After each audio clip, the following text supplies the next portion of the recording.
12 o'clock on your Thursday afternoon now. Welcome in. It is indeed the halftime show. Tyler Head along with you. Terry Ford will join me, as always, fashionably late here in just a couple of minutes. Happy draft day if you choose to celebrate draft day. Right at 8 hours away. I'm actually looking at the clock on ESPN right now. 7 hours, 59 minutes, and 24 seconds exactly until the NFL draft starts tonight in Detroit. Coverage, you can watch it on ESPN, ESPN Plus, ABC, ESPN Network, Nickelodeon, Disney Channel, all those channels having the NFL draft probably on them as we hit that point in the off season of football where the NFL gives us something big. It's really interesting, and we're such a football crazed society in general that anything that happens in the world of football, as you know, even something as significant as a free agent being signed, can trump so many things happening across the sports world. And the NFL draft is a prime example of just how captivated we are with football in America. And the NFL is very smart, and I give them credit for this because they have strategically placed things throughout the offseason to where they're never out of the news cycle. You know what I mean? Like college football has its slow periods, and you know, the month of May is, outside of the transfer portal stuff that's going to be happening over the next couple of weeks, the month of May is a very quiet period for college football for the most part. Then you have summer, and then you have fall camp and all that kind of stuff. But there are pockets throughout the offseason where college football isn't really getting talked about a lot. The NFL is a different story. They strategically place things throughout the calendar where they are never truly out of the news cycle and are always relevant, always being talked about. And they give you a little taste to keep you hooked a little bit. You know what I mean? Because we go through the slog of football season from August all the way through mid-February at this point with the NFL, where, you know, it's constant. And you do want a little bit of a reprieve when the season's over, but, you know, pretty soon after that, guess what? Free agency starts happening. And then you have the draft not far after that. And then you have camp coming up. Well, then after the draft, you talk about what the teams are going to look like and now that everybody's been selected by their teams. And then you have camp coming up in the summertime. Then you jump into the preseason. Like, the NFL is always relevant. And they have smartly positioned themselves on the calendar where they are never truly out of the public eye. And there's always something to talk about. And obviously one of the biggest points of the entire offseason is what happens tonight with the NFL draft, where unless you just think you have the inside track on something else happening, Caleb Williams is going to go number 1 overall to the Chicago Bears, become their quarterback of the future potentially, and see if he can get that organization back on the right track, as they've been struggling for a while now. Oh, that's a nice, sweet way to put it. You're a nice fella. Yeah, I am. Are. You're a nice guy. They suck. You know, can I say that? They suck. For an organization that always gets heralded as one of the true pioneers of football, one that's been around for a long time, involved in perhaps the greatest rivalry in the NFL between them and the Packers. They always feel like they're relevant, but at the same time, they haven't really been relevant in a while. No, and really, let's be honest. They've had pockets of relevancy. They were really good in the 80s, Sure. And they won a Super Bowl with one of the greatest defenses in the history of mankind. The Bears. Yes, they had a little bit of relevance for a bit, got to an NFC championship game with Jay Cutler, got beat. They got to a Super Bowl with Rex Grossman as their quarterback. How unbelievable is that? That's massively unbelievable. And at the end of the day, they got whooped. So there has been this relevancy on and off in little small increments, right? Well, they're a brand. You know the name, you know the history, you know the Hallis family, the whole 9 yards. They're always a conversation point in the NFL. They just haven't had the success in the past couple of decades to back it up. You know why here's the thing. They're a brand because they were one of the originals, right? They've been around. They've been around all of our lives, all of us. The Chicago Bears. They weren't an expansion team. They were an expansion team in 1906, right? That George Hallis sat on the hood of a Studebaker and became one of the originals, or whatever it was. But that's it. I mean, they were really, really good when none of us were alive. Yeah. in the 30s and 40s. You know, I mean, they haven't had a real quarterback since Sid Luckman. No, we've never seen Sid Luckman. Matter of fact, they didn't have TVs when Sid Luckman was the starting quarterback of the Bears. So all we know of the Bears, most of us in our life, are the 80s Super Bowl champion Bears with that crazy, massive 46 defense. Then these little pockets of success every now and then. But that's it. They've been more known as, why aren't the Bears better? Why can't the Bears be good? Why are the Bears always, what's wrong with the Bears ownership? What's up with the Bears front office? They hired that coach? What kind of blackmail pictures does he have? We don't look at the Bears with any kind of, wow, what a well-run organization that is. They have not struck fear into you if you see them on your schedule in a very long time. They strike giddiness. Oh, we got that. That might be a W. It's the Bears. And their last two attempts at a franchise quarterback, I'll say this, look, Justin. Who's Josh Fields? Played at Georgia. Yeah. Yeah, that's a guy I'm thinking of. Justin Fields, coming out of college. I remember Dan Orlovsky said a couple things about Fields. One was an off-the-field thing that I thought, But on the field, Orlovsky said something that was the issue and never changed. He had trouble going through reads and going through progressions. Still a problem in the NFL. So he had that in college, but the Bears were hoping that they could help him once he got to the league. But what didn't they do? They didn't put the pieces around him or the staff in place to make that happen. Exactly. And that's a classic case of, because I remember Justin Fields was at Georgia, and dude was a freak of an athlete. Same thing when he got to Ohio State. And he very much he was smarter than Johnny Manziel. I'll say that much. Oh, absolutely. But he suffered from the same type of thing where he was, more often than not, the best athlete on the field. And that athleticism got him a long way. He took Ohio State to a national championship game. I know we forgot about it because it happened during COVID, but he still got him there. Won a lot in his time at Ohio State. Obviously, use that as leverage to go and be a high pick in the NFL draft. But when he got to the league, he couldn't develop the way that they wanted him to, and then he started throwing the ball to the other team, which usually doesn't go well. And the other part is that problem in college went with him to the league, and that thing never got fixed for what we just said. But he still showed you athleticism at times, making plays with his legs and all that other stuff, but he never developed. And that's on the Bears. Now, again, if you put everything in place for him, Tyler, and he still can't process the field, then that's just he can't process the field. Sure. And so the Bears failed Justin Fields because they just didn't give him the pieces to help him.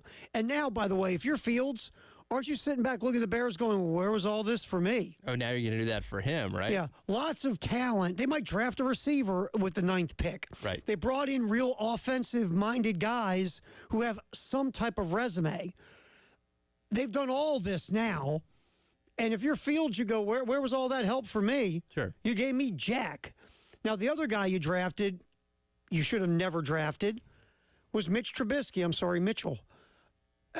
Because, again, guys that start that little in college have a very small success rate in the NFL. Look at it. They just do. Number two, he was very, he was another guy with physical gifts. He wasn't a runner like Justin Fields, but he had physical gifts. Sure. More than he had developed quarterback gifts. And he was that classic case of you fall in love with the height, the weight, the arm strength, the classic, he can make all the throws in shorts and a T-shirt at the combine and the pro day and stuff like that. But when it comes to the actual, I think winning in college should matter when it comes to picking a guy in the NFL, especially the quarterback spot. And Mr. Trubisky, for one, just didn't play a whole lot and didn't do a whole lot of high-level winning either. I'll say the winning if the quarterback is an important part of the winning. If he's just a dude who's managing the game while you're running it 50 times. I guess that's a better way to put it. Jake Coker, there's a reason why he didn't pan out. I don't even think he got undrafted free agent. Jake from State Farm got more love than Jake Coker in the NFL. Probably, despite the fact that team went undefeated. Well, no, they had one loss, but they still won the national championship. So if you are a quarterback that is contributing in some way to the winning that can maybe translate to the NFL, I'm with you. Yes. Because I think making winning plays matters. Sure. So The Mitch Trubisky pick was a disaster. I'm not sitting here saying, hey, dopes, you should have taken Patrick Mahomes #1 overall. That's a low-hanging fruit there, right? We forget this. A lot of teams were split about Mahomes. Yes. He played in Cliffy's offense, remember at Tech, and no quarterback had translated to the NFL from that offense at the time. Right. So everybody looked at that offense. That's a cute little college offense you guys are running there with all the wide receivers and throwing it 60 times a game. But your guys don't translate to the NFL, number one. Right. Number two, all these cool things Mahomes does in the NFL, everybody goes, well, that's really cool. He was doing it in college, and there were a lot of NFL teams that went, Yeah, and they're going 6-6. Yeah, this stuff, this throwing it underhand and this ain't going to work in the league. You and I talked about this earlier. He went to the perfect situation. He got to sit behind Alex Smith for a year. He has one of the greatest offensive minds the NFL's ever seen in Andy Reid that knew how to utilize that talent. If he goes to the Bears, I don't know if he's Patrick Mahomes that we know him as today. You beat me to it. I was going to say the same things. Let's say the Bears draft him #1. He's not this guy. There's no way he's this guy. And it's so easy to look at things in hindsight and say, well, look what the Bears missed out on. It's like, yes, you would have had a very talented, much more talented quarterback, we think, but that doesn't mean that the Bears would be 3-time Super Bowl champions. Okay, remember, go back. I'm going to try this because, again, top of my head doesn't work as good as it used to. The head coach when Trubisky was drafted was John Fox. Yes. John Fox was then gone after, I think, a year. Yep. And then you brought in the guru from Kansas City. Yes. How did that work? It did. It didn't. Trubisky did not develop under Nagy and that staff. And then they go out and get Fields while Nagy was still the head coach. Yep. Then Nagy's gone, and you bring in the crew you have now. Eberflus. Who didn't draft Fields. Right. Now they're going to draft Caleb Williams. And by the way, that guy is kind of on a warm seat. Well, I really thought they were going to fire him after this past season. Remember, they played decent the second half of the year. That's what saved him. And that saved his butt. But again, let's say you got a rookie quarterback again, and the team, there's some real hope in Chicago because they played pretty well the second half of the year. Well, they played pretty well, and he's not exactly going into a bare cabinet. You and I talked about this earlier, too. You've got DJ Moore. You've got Cole Kmet at tight end. Your offensive line was banged up a season ago, so if those guys are healthy, should feel better about that. By the way, you got the 9th pick in a very rich wide receiver class to go out and get another weapon for your first overall pick. And you got Keenan Allen, who's been one of the best wide receivers in the NFL that you picked up from the Chargers. So and this isn't Bryce Young going to the Panthers situation. Right. Oh, exactly. Bryce Young is sitting around going, why? Wow. He's sitting there with Fields going, I feel you, bro. He's like, yeah, that could have been our pick. But, and then think about this. Offensive line-wise last year, if you look at, and ESPN has a deep dive stat called run block win rate and pass protection win rate. Right. The Bears were top 5 in both. Now, is that the end-all, be-all to everything on an offensive line? No, but it says basically within 2.5 seconds, your offensive line is winning. Right. So there's a lot of potential with that offensive line in Chicago. They brought in Sean Waldron, the offensive coordinator from Seattle, to be the new offensive coordinator who did wonders with Geno Smith, along with his quarterback coach, who came along as well. Mm-hmm. So this thing has been built up for Caleb Williams to succeed. We'll see. Because there's that, and I don't believe in jinxes or curses. I think losers have those things. Yeah. But is there like the curse of the quarterback in Chicago? Because the Bears now have done everything you can possibly do to drop a rookie quarterback in, right? Yeah. It's that classic case of like, two's a coincidence, three's a trend. However many quarterbacks we're at now, it's 67 Chicago since they've had a successful one. It's like, no, there might be something going on. There might be something in the water out there at whatever that river is. That you mean the lake? Or the lake? Sorry, that might be going wrong. Yeah, the lake effect is affecting quarterbacks. And so we'll see. And then there's the thing: is Caleb Williams really all of what people think Caleb Williams is? That's the other question. Because he paints his nails, Tyler. Oh, my God. Oh. All right, we'll get back in here, halftime show. Continue yipping about the NFL draft, which starts tonight. And we'll take a quick spin on the success rate of the draft in general. That's next on the halftime show in the game.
Sponsored by the Men's Clinic of South Carolina. It's a halftime show. Terry Ford, Tyler Head here on the game. Craft beer card's back, by the way. All right, so basically, and you can do the math. Grab your phone. $30 a brewery you can spend at 12 different craft beer locations. 12 times 30 is $360. So it's a $360 value, right? You can get it for only $79. The math was not my strong suit, but that sounds correct. Yeah, I just did it on my phone. I mean, your phone never lies if you hit the right numbers. That's true. Go to 1075thegame.com. You'll see, those little like images. You'll see something for sweet deals. You click on sweet deals, and you scroll down. You'll find the craft beer card. You click that sucker and purchase one, and then you can roll around, and you don't really guzzle craft beer. It's more of a slow sipping process. Yes. So you can slowly go sip craft beer and go like this. Oh God, it's got a full body taste. I love that. Is that a hint? Oh God, I think that's a hint of lime. The British big on craft beer? I just needed something. No, that was Terrence, right? Oh God, that was Terrence. Yeah. Terrence had hair. Exactly. Oh, yes, he did. When the guy that had the hair talked totally different. Dude, Mom, what's up? When you take out the earrings, you stop talking like that. It's really bizarre. I know. It's weird how that works, right? It's bizarre. All right, NFL draft is tonight. We're going to get into some Spencer Rattler. Rattler, by the way, Tyler did a nice job pulling some Rattler cuts, what he talked about himself, what he brings to an organization, and where he thinks he can go in the draft. We're going to get to that. Steve Smith Sr. Talking about Xavier Legette. We're going to get to that. And Marion Brown. Talking about Marion Brown. Yeah, somebody we haven't really talked about a whole lot in this lead up to the draft, but he makes some interesting points. Yeah, we're going to get to all that as we yip a ton about the draft. By the way, I've been trying to dig up more on Marcellus Dial because he's in this draft. And also our buddy Nick Gargiulo's in this draft. Right. So we're going to even try to dig a little bit up there and give you some insight of where they could go and maybe some thoughts from scouting people about those dudes as well. Because we've really, really been focusing on Rattler and Legette. Right. All right, so you say, man, this NFL draft starts tonight. It's the lifeblood of the league. The foundation of your football team is built through the NFL draft. Is that fair? Absolutely. Like, you look at the Kansas City Chiefs the last couple of years. Everybody talks about Mahomes and, Mr. Taylor Swift and all that stuff, right? Yes. That's where everybody goes. The reason the Chiefs are the Chiefs is they have been phenomenal in the draft the last 4 or 5 years. They have built up enough talent on the cheap rookie deals. They can afford to give Patrick Mahomes $1 trillion and Jason Kelce crazy tight end money and all that stuff. And Chris Jones. They can pay Chris Jones, which is vital to that football team. Sure. They can pay those guys because they're drafting so well. They have a ton of guys on rookie deals who help them win. So this draft thing's kind of important. What do you think from 2000 to 2019? What do you think the total hit percentage is in drafting in the first round? Now this should be the easiest round, right? Yeah. You're taking the best of the best in the first round, right? You would think. You interview them all. You get them at the combine. You weigh them in their underwear, which is kind of creepy. You put them on whiteboards. You have pro days. You have detectives following them everywhere. You talk to their fourth grade lunch lady. This should be pretty good, right? You would think. What do you think the hit rate is on first round picks from 2000 to 2019? Overall, just regardless of position? Overall. Shoot for 60. You're way too nice. Oh, too generous. 40? 43%. 43%. Less than 50%. All of the stuff that's done. Think of the staffs of people that are involved in this. Well, and you know what? The funny thing is, every year leading up to the draft, we inevitably, whether you go out and, read the articles or you find a video or somebody talking about, we have the list of busts. All the guys that have gone in the first round that have not panned out to be anything, or even guys that just didn't end up panning out to be as good as we thought they were going to be. To your point, it's a lot more than you think it is. Yeah. And I'm taking that. I get that number. It was very interesting. This was done ESPN. If you listen to ESPN Radio, Mike Greenberg has a show cleverly called Greeny, and he has a guy on there, Hembo. Well, if you ever watch, was it Get Up? Yeah. They have their guy, Sneaky Hembo. Yep. He's a guy named Paul Hembo. He's a content producer at ESPN. He's their research guy, lack of a better term. So he dug in and did this research. And he pulled up data that encompassed the 20 drafts from 2000 to 2019. And the reason he used that time is he went with a hit or miss on first-round picks. And his criteria, I think it's interesting. It's not an end-all, be-all, but it's interesting.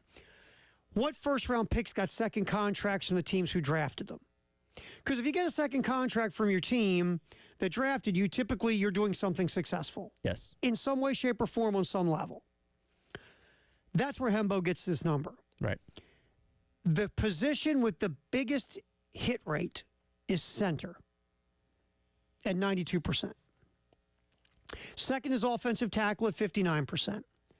Guard is third. So the entire offensive line's the top three. Yes. But the guard is at 50%. There are only three positions in the NFL regarding this research metric that Hembo did that has a 50% rate or a higher hit rate. That's it. All in one specific area on the field. Yes. You're saying, well, Tara, what's quarterback? 46%. So again, the most important position in football, the one you research to death even more than probably the others. Right. 46% hit rate. And like we talked about earlier, that doesn't always fall on the shoulders of the quarterback. No. That can be coaching. That can be organization. That can be the talent around you. Ownership, talent, yes. It is not a perfect science. And look, every single year, any quarterback that's getting drafted, and I brought this point up to you earlier. I was listening to Pete Prisco of CBS Sports. He brought up an interesting point that based on the law of averages, when you have roughly 5 quarterbacks we're expecting to go in the first round tonight, you got one that's going to be great, one's going to be okay, one's going to be a backup, and 2 are going to be bust. Like, that's just kind of how it typically goes. Yeah, I mean, like, because someone is going to reach and grab one of these dudes, they shouldn't tonight, because I always equate it to this. Teams that need quarterbacks, some of them get desperate. Sort of like when you were a young fella trolling the bar life. It's 1:45. You don't all your buddies alone. are hooking up. You don't want to go home alone. That 4 is an 8. Yeah. And you're hoping you, who might be a 4, looks like an 8 to somebody else. Sure. And you find what you're looking for. That's the same thing in the draft when it comes to quarterbacks. So tonight, 1 or 2 of these teams are going to take a quarterback they shouldn't in the first round. It's going to bite them in the butt. Or even they're going to take a quarterback everybody thinks is a no-brainer to take in the first round, and that guy's going to be a bust. And like you said, it might not be on that guy. It might be on all the other things around him. Sure. Tonight, let's just say 4 quarterbacks get taken in the first round. I think 5 someone's going to be a goof in the bottom of the first round and put someone in there. But the 4 guys we always hear, by the averages we're looking at, 2 of them will be a bust. Probably. Or not get a second contract from their team. Probably. Now, again, we looked at that, what was that, 2020 draft the other day? Yeah. That is phenomenal. The first 5 quarterbacks taken are all franchise-type quarterbacks in some way, shape, or form. Yep. That's rare. So... And then I went back to the other draft we did with Jake Locker and Christian Ponder. Only one guy hit, and that was Cam Newton. Yeah, we don't talk about those other guys ever anymore. We were joking. The only thing you know about Christian Ponder is he married a very hot TV reporter that's now on ESPN hosting their countdown show. That's the only time you ever think of him. Like, oh yeah, he's married to her. Ready? Or you think of her and you go, oh yeah, she's married to that former quarterback that was a bust first round pick. What was his name? Exactly. So I just want to set up, I mean, we all do a lot of draft talk, but really this draft is such an inexact science with all the millions and millions of dollars spent on it. The hit rate, if you just go by this metric, is under 50%. Because your goal is to draft a guy you give a second contract to. Well, that's your goal. He's supposed to be your franchise if you're drafting him in the first round. Right. Whatever these positions are, you draft a guy in the first round, he's supposed to be there for the second contract. All right, we'll get back in. Let's hear Spencer Rattler talk about the draft tonight. We'll get into that next. Halftime show, Terry Ford, Tyler Head, cooking this sucker till 3 on the game.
Halftime show sponsored by the Men's Clinic of South Carolina. Terry Ford, Tyler Head. We're rolling up until 3. Draft day, of course. I am a dork for this. I love the draft. We've all got our thing in sports we like.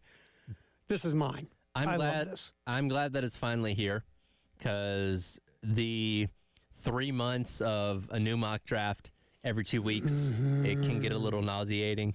Yeah, I don't pay attention to the early ones because they're whatever. But once we get out of the season, Sure. and now it really is on, I'm interested in the first few, Right. but then I get mock draft out. Well, you know what Mel Kiper does the day after the actual draft ends, right? He puts out his draft for next year. Sure. The way too early. Way too early, 2025 Way too early mock draft. It's like, wait a minute, you're already telling me that this team's going to suck this year too? Right. That's always what I look at. I don't even look at who he's got drafted because we know all that's going to change. I like, who do you project to be really bad? Which, again, and we talk about this with him, with Schefter, all these other guys, Todd McShay. They're only like, what, 8% right or something like that. It's a very low percentage. Like, yeah, you can nail the number 1 pick. That one's not hard. Even the first round may not be super difficult. But, man, you're not going to tell me that you're going to get the 7th round even remotely close to right. That's why I love the 7-round mock drafts. Like, Dane Brugler's my guy from The Athletic. I love his stuff. The Beast is my favorite draft Bible. Yeah. Matter of fact, it's right up here on the computer now. But these guys, look, the NFL only gets 43% right if you look at giving second contracts to first-round picks. Sure. The professionals who are paying millions to get this right can't get a hit rate of over 50%. What do I expect a dude sitting in his parents' basement printing his mock draft out? What do I think he's going to do? I mean, Kiper started this thing in his home years ago. McShay worked for Scouts Inc. You know, I mean, so if the for real guys who do it for a living can't get over half right to get a second contract for their first round picks, why do we expect Mel Kiper and Todd McShay and Pete Prisco and all these other dudes to be geniuses? At the end of the day, it's a guideline. It's fun for us. And look, they have a general idea of where guys are probably going to go, but to say that definitively, Spencer Rattler's definitely going to be the 73rd pick in the draft, like, no, it depends on what teams have already drafted up to that point, trades that you don't see coming, and ultimately what teams are needing at that point in time, who needs a quarterback, whatever it may be. So yeah, it's such an imperfect science. But again, we buy into them every single year. Like, oh man, they got him projected to be 60th in draft. He's going to go to Denver or whatever it may be, and we fall for it every single time. I think it's fun just to knowing that these guys aren't right almost all the time. Sure, it's just fun. It gives us stuff to yip about. Because not everybody, but obviously millions of people are going to watch this thing tonight. Oh, totally. And the people that are into it, it just gives them breadcrumbs of something to talk about, right? It gives us a way to fill air about the NFL draft. How football crazy we are as a society. More people are going to watch Roger Goodell read 32 names off of a slip of paper than are probably going to watch the NBA Finals in a couple of months. Yeah. More people watch when they had a Pro Bowl that not even the players cared about. Right. More people watch the Pro Bowl. And it's flag football now. Yeah, the worst all-star game of them all. More people watch the Pro Bowl than watch the NBA Finals or the World Series or the Stanley Cup. I mean, that's how nuts we are for football. I know. And nobody admits to watching the Pro Bowl. That's my funniest thing. Very few people look at you and go, yeah, dude, I watch Pro Bowl. It's almost like, nobody wants to admit to taking a look at the Pro Bowl. Could any other sport flood the streets of Nashville for their draft? No. And most sports would be lucky to sell out the local theater downtown. You know what I mean? Which, again, the NFL for a long time did it at Radio City Music Hall. And, that was fine. Then they realized, we could sell tickets to this thing if we took it places, and people would come from all over the country to come watch us read names off of paper, right? Oh, that's all it is. I mean, it's a bunch of dudes sitting in quote unquote war rooms, which are just conference rooms, and then they make a call, and then some guy writes on a piece of paper a name. They give it to Roger Goodell. Goodell walks up and says it. Gets the booed. guy comes up. Yeah, Goodell always has to get boo. Yeah. It's my favorite part of the draft, by the way. I like it in the beginning, and then I'm like, okay, we get it. Okay, I get it. Then this big, large human being who gets drafted comes up and bear hugs Roger Goodell. Yeah. And then that guy might get interviewed, he might not. It depends on the whole spiel. And then all the people sit around and talk about the next pick. And I love it. And it's great. But then, you know what's funny? Someone who's not a sports person, like my girlfriend loves sports, but she thinks the draft is just the most asinine thing in the world to watch on TV. Sure. She'll walk in and she'll go, "Oh, you're watching them pick players, aren't you?" So, and I'll do it all day. So last year, I was on my honeymoon when the draft happened. We were at Disney World, and I forget, all the days kind of ran together. I forget what we did, but we came back that night, and I turned it on just to see what was happening. But and I don't remember my wife's reaction, but I don't think she fully got it. And look, I didn't watch the entire thing. We had other stuff to do, but Right, but still, I wasn't going to subject her to watching the draft on her honeymoon. But we'll watch more of it tonight, I promise. Yeah. You know what? As much as I love the draft, if I was honeymooning I probably would DVR it. Yeah. Yeah, because you know what? Draft can't really fulfill parts of your life that the wife can. Yeah, and you're also at Disney World too. Yeah, you can't really. There's fireworks and stuff And going you're on sitting across the you're street. sitting in your hotel room watching the draft. Honestly, it was more about just kind of. I think I tuned in halfway through the 1st round or something like that, just to kind of see who had gone where so far. Just kind of get a baseline of what was going on. But yeah, I didn't watch the whole thing. I promise. Yeah. My girlfriend's so funny. Oh, you're watching them pick teams. That's so cute. I'm like, look, do I bother you when you're watching PBS? Leave me I'd say, alone. well, wait until you get into August. So you're watching a game. Well, yeah, but it's not really a game. It's a practice game for the real games that are coming up. Oh, she has no use for preseason either. She's like, tell me when the season starts, and then I'm in. This preseason stuff, I have no. I'll be honest with you. If I've gotten older, I've lost interest in preseason football, spring training baseball. It's awful. NBA Summer League, all that stuff now. It's like, I will watch, and again, I'm a Falcons fan. I'll watch a couple of series of the starters, especially if they get a skill guy that's high in the draft. That like they got Kyle Pitts a couple years ago. I'll watch, see what he looks like. And again, you can't really gauge a whole lot of what they look like in the preseason, but I'm not interested in the guys that are trying to make the cut and see who's going to be a backup on special teams. I used to have to. We obviously did Ravens pregame and postgame and all that stuff in Baltimore. That included the preseason games. You want to take a nail gun and shoot yourself in the forehead? Do preseason, pregame, and postgame. Well, especially after the third preseason game where most of the guys that are playing, a lot of them are going to get cut anyway. Yeah, it's just All right, Spencer Rattler, talking about himself in this draft that starts tonight. Here's first cut we'll get to with Rattler talking about what he brings to an organization. I feel like I'm a guy that can make any throw on the field. Elite passer, very accurate, can process at a very high level, quick learner. Was in 3 different systems throughout college, played in 2 of the best conferences in college. I'm a guy that is a great leader. I'm going to do the right thing. I'm going to lead guys around me, make guys around me better, and I feel like I'm an ultimate competitor. So having those traits as a quarterback, I feel like you can be set up for success. I mean, what else are you going to say?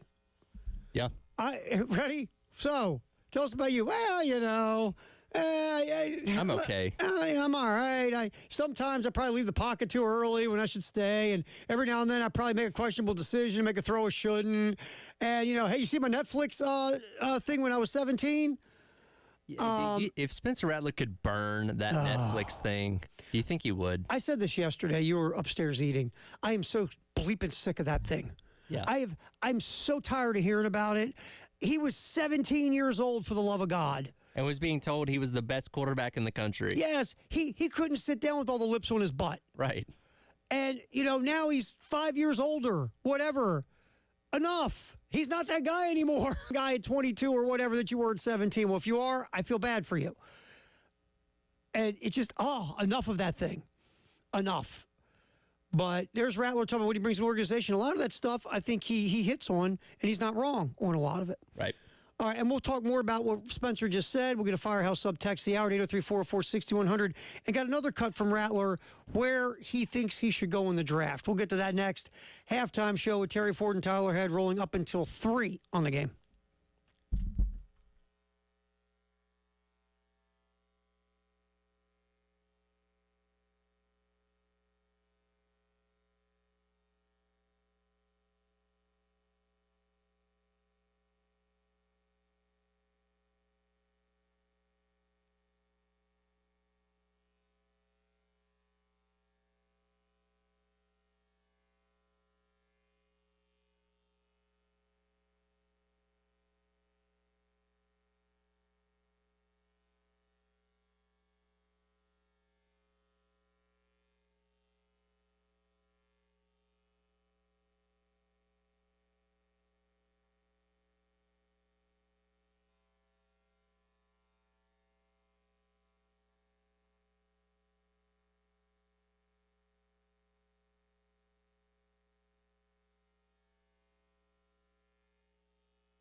We have baseball Friday, Saturday, Sunday here on the game. 6:45 tomorrow. Pregame coverage. 7 o'clock first pitch. Big series. Every series in the SEC is a big series. What am I saying? Kentucky and South Carolina. Again, you can hear Friday. Everything gets underway at 6:45 with Derek and Stewart here on the game in Columbia and Myrtle Beach. And maybe somebody who hit a grand slam. That'd right be now, nice. $1,000 in the pot. Palmetto Citizens Federal Credit Union Grand Slam giveaway. Just go to 1075thegame.com. You'll see that thing, the little flippy thingy that keeps flipping stuff. When it stops on the Palmetto Citizens Grand Slam giveaway, click there, fill it out. If a Gamecock hits a Grand Slam, we'll be drawing a winner the very next weekday we're on the air at 7:30 a.m., and it could be you. So there you go. And everything gets underway Friday at 6:45 here on the game. All right, our Firehouse sub text the hour at 803-404-6100. What do you got, man? Yeah, Rob weighs in and says, huge Bears fan. I would take Daniels over Williams. I do think Williams is going to be a bust, and the Bears will be right back in the same position again, or same situation again at the quarterback position. It's interesting, that thought. And what I'd love to ask, and again, I'm not disagreeing at all, because we really don't know. Oh, I mean, I don't want to say it's a crapshoot, but it kind of is. Well, we just saw it, 50-50. Yeah. It's a 50-50 shot. I would love to know why. That's Rob, right? Yeah. And Rob, I'm not disagreeing with you at all. I would like to hear why you think he's a bust. Because the things I'm hearing, or I'm reading with scouts, and right now I've got the beast in front of me right now, Dane Brugler, the takes he gets about Caleb Williams. I'll get to Caleb Williams' negatives here in a second from the beast here, Brugler, which is a phenomenal breakdown of all these players. You know, the things I hear about Caleb Williams are interesting. Whether it's, I'll get to it. There are things like some off-the-field stuff. Sure. You'll hear. But the funny thing is, one of the off-the-field things that are positive, remember he won the Heisman? Yep. And he said he wasn't going to go unless all of his offensive linemen got to go too? Yep. That's kind of leadership. Sure. I've heard some other things about him off the field. What was the one description? He's the Prince of quarterbacks, like Prince, the musical artist Prince. An anonymous NFL scout said that, and that was relayed on a podcast a little bit earlier on this week, that they viewed him as the Prince of quarterbacks, trying to skew that as a negative because he has a kind of different type of personality than what you would expect from a quarterback. But man, Prince is pretty successful and loved by millions of people. I don't think that's quite the indictment that person thinks that it is. Okay, looking at the weaknesses, just one website, a good one, but one website. A little loose with the ball. There's some fumbles there and things of that nature. Sometimes doesn't stay in the pocket and work through the pocket. He'll escape quick and try to make plays outside the pocket. Little things like, and this comes with experience, eye movement to manipulate defensive backs. Mm-hmm. But the off-the-field thing here, that's interesting. A scout, to where you're going, a scout says that he wants to be the Jay-Z of the NFL. A true entrepreneur. Yeah. A man of all a Renaissance man, so to speak. Sure. And the guy says that's great if you're winning on the field. Yeah. If you can wear what you want, you can say what you want, you can act however you want, as long as you're getting W's. And especially in a place like Chicago, mm-hmm. they're not going to be very patient. If you start off 1-5 as a starting quarterback, they're going to have an issue with the stuff you're doing off the field then. Well, that's the thing is, if your team is not winning, people will start taking shots at you, whether you're playing really well or not. Sure. If the team's scuffling, there are going to be a percentage of people that will say, well, what's your deal, dude? Sure. Why aren't you? Well, I don't play defense. We're getting up 30 points a game. Don't care, man. Yeah. You're the quarterback. So, yes, it all starts with what you do on the field. And, look, I've never seen anything about Williams with lazy work ethic or anything like that. Is he a different kind of guy? Yeah. Sure. Now, again, if you're first guy, last guy, and you're grinding in the film room and you're busting on the practice field and you're in there, grinding in the weight room, and then if you're putting the sweat equity in, sure, and your teammates see it, They don't care about your fingernails. Yeah. They don't care if you want to be an entrepreneur. They don't care. If I'm a Bears fan, paint your fingernails whatever color you want. Just win. And that's really where it comes down to is, yeah, if he's different off the field, that's fine. The players just care what you're doing to help us win games. Sure. All the other stuff is noise. That's more of fans and media and all this other stuff. Now, if you being that guy affects your preparation and your practice to be the best you can be to help win games, that's when players have a problem with you. Right. That's what, like Russell Wilson with that stupid office away from everybody and all that other mess he was doing. And then they weren't winning, and it didn't seem like he was a true leader. That's right. That's a different ball game. Appreciate the text, though, at 803-404-6100. Back to Spencer Rattler in our next segment as we start football in the 1 o'clock hour, sponsored by Atlantic Windows and Doors here on The Game. It's a halftime show. Terry Ford and Tyler Head.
Halftime show with Terry Ford and Tyler Head here on The Game as we go football here in the 1 o'clock hour.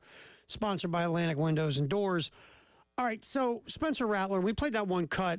We might even re-rack this real quick, Tyler. We have two Rattler cuts. Spencer's talking about himself regarding the NFL draft. Let's redo the one we played here a little while ago. Rattler on what he brings to an organization, because I want to get into this a little bit more detail.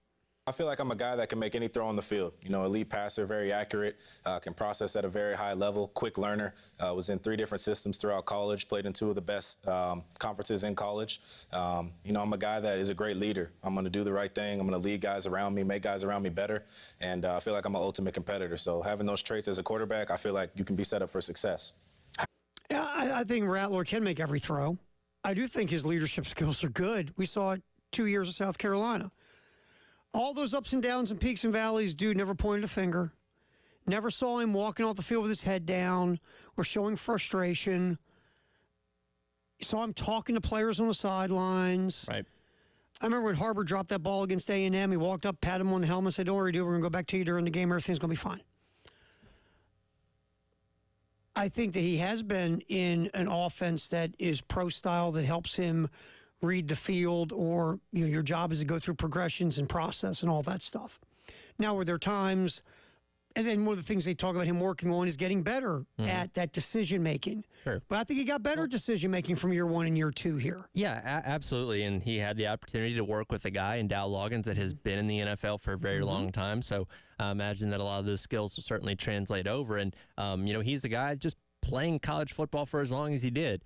Is a much different quarterback than he is when he came in. And again, came in as a highly touted guy, 5-star, to go into a blue blood program in Oklahoma with the world seemingly at his fingertips, and had to kind of claw his way back from the bottom of the barrel. Nobody was giving him much attention when he transferred to South Carolina. They thought he was damaged goods. Obviously, Caleb Williams had beaten him out at Oklahoma. He was, a bust in the eyes of people in the college game, and it took him a while to build himself back up and get to the point where he wasn't even being talked about as a draft type quarterback going into this past season, and went out there and earned his way back into people's good graces in terms of that. So let's stick with that for a minute, because I think that's very important. All right, everybody is wonderful and everything's going your way, right? We're all great, correct? We're fine. When we're being successful or everything's positive and good and wonderful and rosy, everybody's a great bud, a great pal, they're a great human being, right? Because if things are going your way and you're still miserable, you're a miserable human being. What do you do when things stop going well for you? What do you do when all of a sudden everything that's been going perfect your whole life, Yeah. goes into crapper? When the deck is finally stacked against you. What do? You have never, ever truly tasted personal failure, or what is deemed as failure. Right. Or At least in the setback. sports setting. Yes. What do? Spencer Rattler got up, dusted himself off, continued to believe in himself Sure. and his abilities, and was confident that what happened at Oklahoma, he can go and change his narrative, right, and get himself back on track. Some guys never come back from failure when they've never had it, right? They don't know how to handle it. They've never had it. They can't process, wait a minute, I failed? Yeah. And some of them, don't they, Tyler? They're oblivious to the fact that they failed in some way. Yeah, they blame don't- everybody else, right, and everything else. They don't take accountability, and that's something that really stuck out to me about Spencer Rattler this past season. And we talked about it ad nauseum. A lot of the stuff that went wrong with this team was not his fault. It's not his fault the offensive line was hurt. It's not his fault he didn't have a competent running game behind him. It's not his fault what we expected to be his top receiver got hurt. Now, yes, Xavier Legette obviously emerged, but you still would have theoretically been even better off on offense if he had Juice Wells out there. But whenever you asked him, hey, why didn't you guys win this game? What went wrong on that drive? It immediately went to him. And, hey, here's what I did wrong. Here's what I need to work on, blah, blah. He never deflected that blame saying, well, didn't have any blocking, or, man, if we could have run the ball for 3-4 yards carry, maybe we would have won. Like, he took that accountability. And, yes, I get a lot of quarterbacks do that. But if anybody had the ability to complain a season ago, it would have been Spencer Rattler. I forget who said this, because I can barely remember where my car's parked. A great leader or a good leader accepts blame and deflects out compliments to others. Yeah. You take the blame when things go wrong, and you hand the compliments to others around you. When things go right, you go, and someone says, "Oh man, you were great." You know, I'll tell you who was great. This dude was great in how he made plays. My offensive line was great. They blocked for me. I mean, the running backs were fantastic.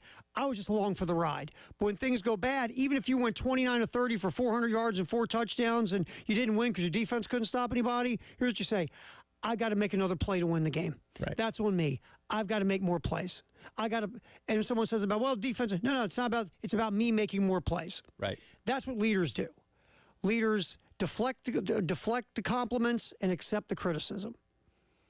And that's what Spencer Rattler did a lot of in the last 2 years of South Carolina. Right. And again, what did this dude do and look, he was a 5-star, can't-miss kid coming from Arizona in that bleeping stupid documentary that I'm so tired of hearing about. Showed up at Oklahoma. His first year as a starter. Once he got cooking, second half of that year, he was crushing it in that offense. He had like the best odds to win the Heisman the next year. And be the first overall pick in the NFL draft. Yeah. And it all went to hell. Got benched. You're a 5-star guy coming into the year. You're going to walk on the stage in New York, take that big doorstop. Yep. And then you're also, after that, going to roll off to the NFL draft and hear your name and hug Roger Goodell. Yes. In the first round. That was the plan. Now you're benched. What are you going to do? Now, are you mad at everybody around you? Or are you mad at your coach? Or are you mad at the guy that replaced you? Or are you mad at your team? Or are you mad at fans? Who are you mad at? Yeah. Or are you going to go like this? Wow, what happened? Now, what do I do? What is wrong? First of all, what do I have to fix for me? Sure. And now, how do I move forward to repair this, right? Right. That's what he did. And look, he wasn't dumb. He came to a place where he knew they needed a starting quarterback. Mm-hmm. Not dumb. And, again, he heard about this offense. It kind of didn't go the way he thought it was going to go in year one. But he came to a place where there was opportunity to change his narrative. Well, and that's the thing, too, that we don't talk about quite as much. But the expectation, he's not going to say this himself, but most of us thought when he came to South Carolina, all right, 1 year, he's going to get himself back on track. He's going to go off to the draft. And, you're going to be thankful that he was there for the year. But it's going to be kind of one of those things, you blink and you miss it, and we probably say, oh, hey, remember that 1 year at that Spencer Rattler was at South Carolina? Oh, that was interesting, right? But number one didn't go well, and there was a lot of problems with that offense. Finally started clicking at the end of the year, but even going into this past year, nobody was talking about Rattler being a quarterback that anybody was thinking about being drafted because people had written him off for what had happened in the first roughly 10 games of 2022. And again, didn't go into an ideal situation this past season, made the most of it. And, people, the real football people, you hear guys like RG3 or Orlovsky, these guys, when they talk about Spencer Rattler, they can see past the team only won 5 games or, this and that. Like, they see, okay, no, him individually, here's what he is doing, despite not having a lot around him. Yeah, and when he came back for year 2, once again, swallowing some pride, right? Because even he thought he'd come here for 1 year, ball out, go to the NFL draft. Yeah. He rebuilt himself in 1 year, and boom. Hey, South Carolina was really cool. Thanks for the year. I'm going to go by. Right. So he had to go and come in for year 2. Now he got with an NFL guy in Loggins who helped say, okay, you want to play in the NFL? Here's your roadmap. And Rattler, this is the other thing I think that, again, I understand third round. I do. I'm not saying, he's getting screwed over. No, I get it. But if he goes to the right situation where he can sit and breathe and learn and develop, he showed you he could do that from his first year here to his second with Loggins. Yep. He got better with his decision-making. He took a lot of the gunslinger out of his game. Again, did he run for his life a lot? Sure. Were there times he probably pulled down a little early and took off? Yeah. Does he have to continue to get better with decision-making? Sure. But he got a lot better in year 2 than he was in year 1. And the off-the-field stuff we're talking about, even better. I think, Tyler, I really do. Someone's going to take him in the 3rd round, I believe. And if he goes like the Rams we talked about yesterday, sure, he lands there, gets to sit behind Matthew Stafford for a year or 2, gets to hang out with Sean McVay, a whisper. Right. That's a great situation to put him in position to possibly be a starting quarterback in the league. Yeah, absolutely. And I think is something that teams take notice of, the fact that he was able to make a significant improvement in his game between year number 3 and 4 as a starting quarterback in college football. A lot of guys, once you get into that second year or something like that, you're kind of set in your ways, and not a whole lot's going to change about your game. So the fact that he was able to improve and get better from year 3 to year 4 and showed that progression over the course of his college career, I got to say that's enticing to a team that, again, every team is going to think, all right, we're going to get him in our system. We're going to make him the quarterback that we want him to be. And you can see that ability. He was molded in college to be what Dow Loggins wanted him to be, as best he could be, given the fact that of what was around him. But I think teams look at that and say, okay, we know we can take this guy in, shape him, make him how we want to be as quarterback, for if we're going to turn to him in 2 to 3 years, whenever insert quarterback name here leaves or retires or, doesn't get re-signed or something like that. You know what these NFL folks like when you're drafting a dude? Coachability. Sure. I think Rattler is coachable. He proved it. He showed it from year 1 to year 2 here, dealing with Dow Loggins, working with Dow Loggins. He's showing, hey, he's coachable. He's listening. He wants to get better. And he doesn't think that he's figured the whole thing out. Right. So that's great. All right, let's get the other Spencer Rattler real quick. Talking about where he'll go in the draft or how high he could go in the draft. I want to go as high as I can. That's everybody's goal. Feel like I'm a top 4 or 5 quarterback in this class for sure. Been showing it throughout this process, but at the end of the day, not everybody can start their first year coming into the league. You look at guys like Mahomes, Kirk Cousins, other guys like that have started as backups, and now you see they're flourishing now. So whatever situation I end up in, I'm going to be fully prepared, work my tail off, and learn from the guy ahead of me. He thinks he's one of the top 4 or 5 guys. Now, again, there's a part of you, if you want to get a little nitpicky, and you and I were talking about this earlier, for a guy to go, I think I'm the best quarterback in this draft, and I can't wait to show everybody that I am. Yeah, but he did say he was top 4 or 5. He did. But he didn't do, and maybe he didn't do that, Tyler. And I thought about this. You and I were talking about this earlier, and this hit me after you left to come downstairs. Maybe because the perception of him is that stupid Netflix documentary, and he's arrogant, and that he's all about him, and he's the greatest and most wonderful. Maybe, just maybe, that's a purposeful answer of this. I want top 4 or 5. That way he's not, playing into that narrative of who he is. And that's a good point because, again, there's going to be a lot of people that still think he's the same arrogant 18-year-old that was painted a couple years ago. That, maybe being, a little tactful in that answer doesn't give people any more ammo than they already have. Because again, I'm looking at the Beast, the Dane Brugler stuff. They bring up that stupid documentary in here. So he's had to spend the last 5 years of his life, almost said 4, 5 years of his life, trying to beat down that thing. Yeah. And maybe that's part of him saying it that way, because he did say, but, I want to come in, work my tail off, want to go as high as I can. I think I'm one of the top 4 or 5 guys. I want to learn. All that. I just really believe that whoever, and again, this started when he was younger, too, with, his parents kind of got him in the idea of the things to say and to be savvy and all that other stuff when you're speaking with the media and talking to people. He is very good in his responses. Yeah, totally. He does not...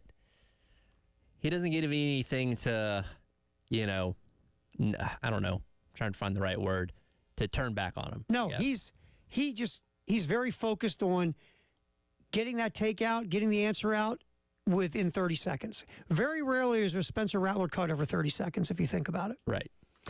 Less is more is how he's been taught. Yes. And you can hear it. So maybe all that was another in his mind, or he's been coached to say, hey, look, we've got to be a certain way because of that perception of you. We got to do everything we can to kill it. Right.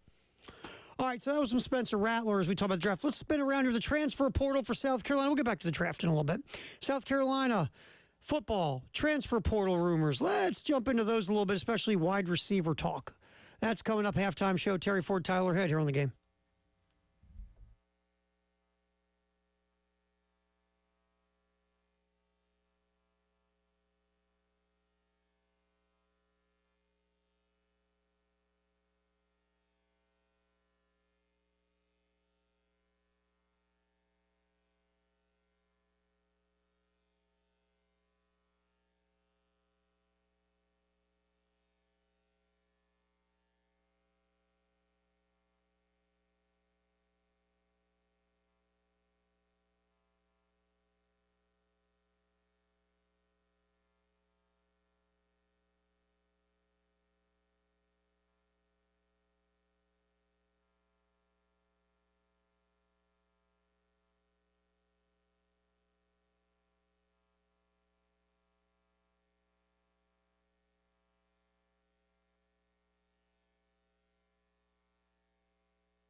Halftime show sponsored by Men's Clinic of South Carolina. Terry Ford, Tyler Head. Glad you could be hanging out as we do football, sponsored by Atlantic Windows and Doors.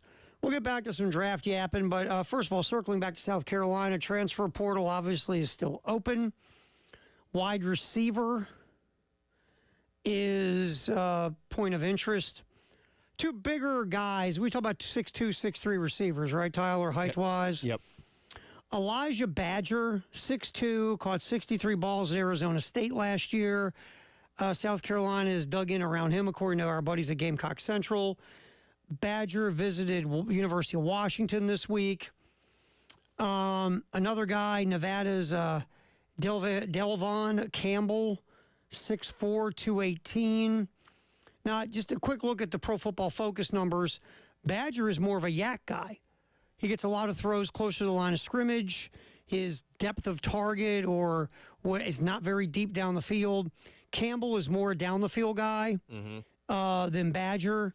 And then there's Vandarius Jacobs, who went to high school with Gilbert Edmond. Didn't have a whole lot of run last year at Florida State, but from the report, Wes says that South Carolina is going to host Jacobs. So the Gamecocks are sniffing around the portal for a wide receiver. Jacobs is 6 foot, like 175. She's about the size of the guys that are already on the team. Sure. But they are going to try to add a wide receiver. There's no doubt. Yeah, definitely. And they're also looking at offensive linemen in the portal as well. And look, we said this Monday after the spring game. There's not a whole lot you can take from the very, very, very, very store brand, frozen, in the back of your freezer, vanilla ice cream playbook that you saw during the spring game. Just not. And you saw a lot of short throws, a couple of intermediate throws, but there wasn't a lot going on there of, opening up the playbook to get guys open to do all these other plays. And plus, to be fair, the defensive line won so much as that game went along.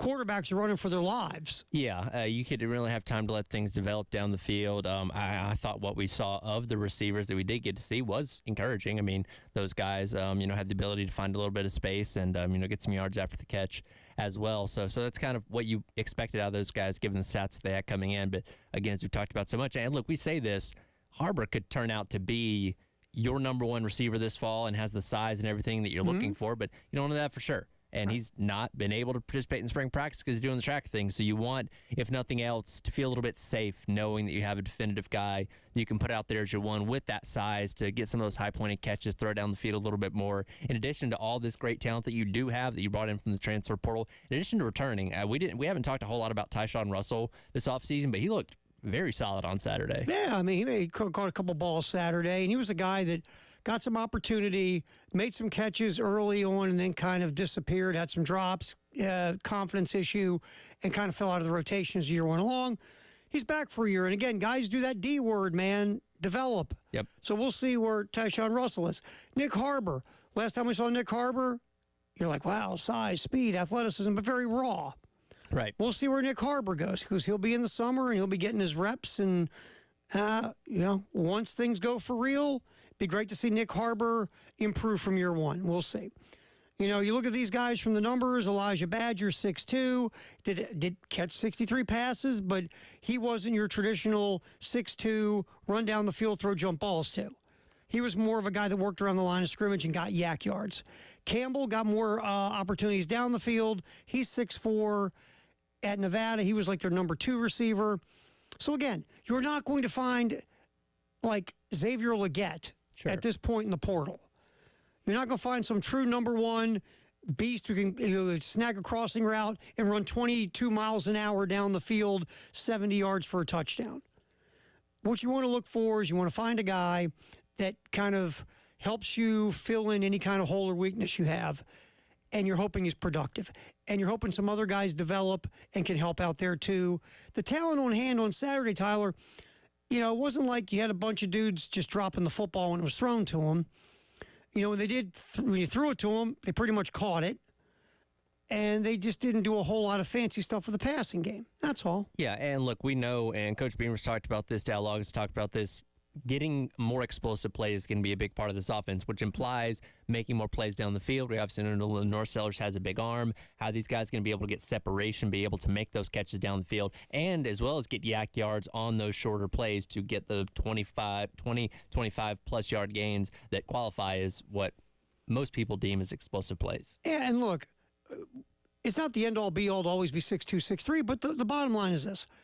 If you're a taller guy with a bigger catch radius, those deep balls have a better chance of being successful. Right. Now, are there dudes 6'1" who are great on deep balls? Sure. Yeah. They make great adjustments. They might have crazy vertical. They just track the ball well, whatever. So saying you're 6 foot doesn't mean you can't make those plays, but it is nice to have a guy 6'2" or 6'3" with a bigger catch radius who can win a jump ball or make that adjustment over a smaller DB and things like that. Your opportunities for success are higher. Yeah, and that's it. But it's not like the guys in this wide receiving room can't go out and make plays. They just do it different. Right. But they can go out there and, again, making any judgment on the wide receiver room after the spring game, I just don't think you can. That's just me.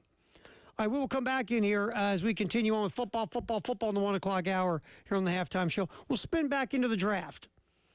There's a lot of talk about the trades. Sometimes these trades all work. Sometimes we don't get any trades.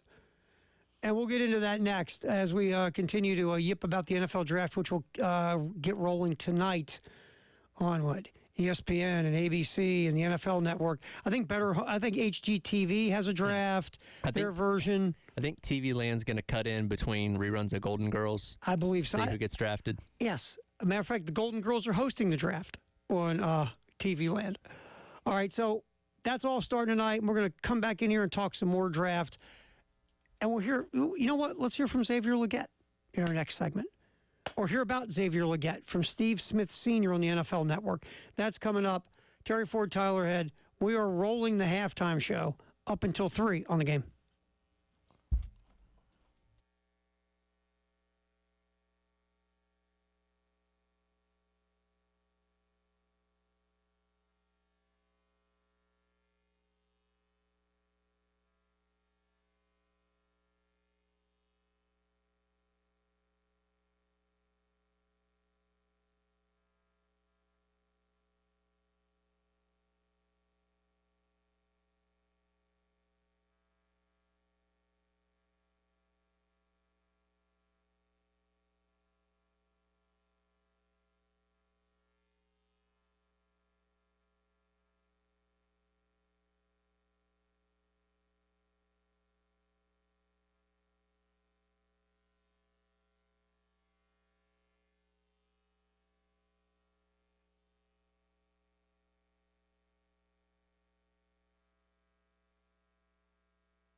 Halftime show sponsored by our buddies at the Men's Clinic of South Carolina. Terry Ford, Tyler Head here on the game.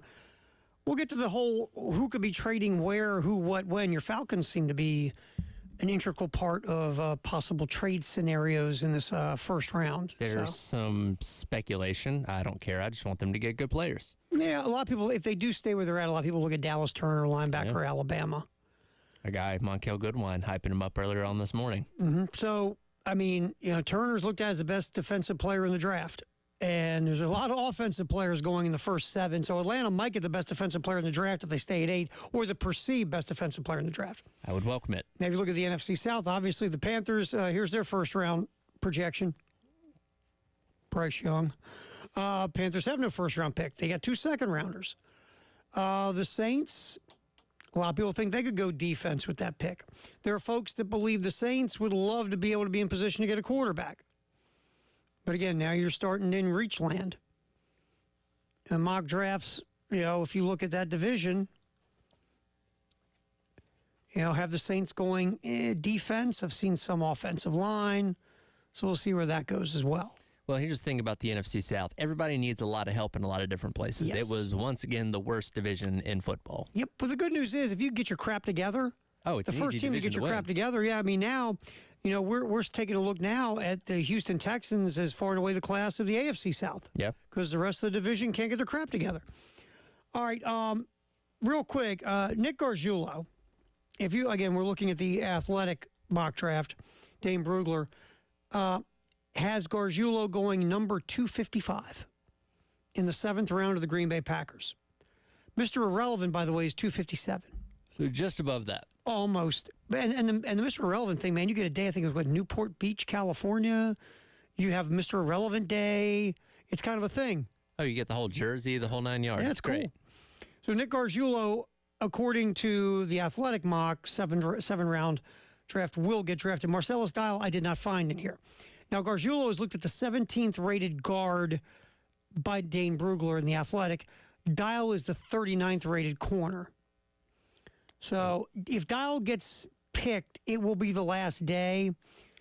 But don't be surprised if Dial does not go in the draft. Yeah, he's probably looking to be a undrafted free agent, which, again, it's okay. You'd rather be an undrafted free agent a lot of times than being one of those 7th-round picks, because you could at least pick your situation, depending on if you have multiple teams coming after you, saying, okay, well, I think this is a little more advantageous for me to go to this team as opposed to that team. Yeah, I said that yesterday. I know everybody wants to hear their name called. Sure. I get it.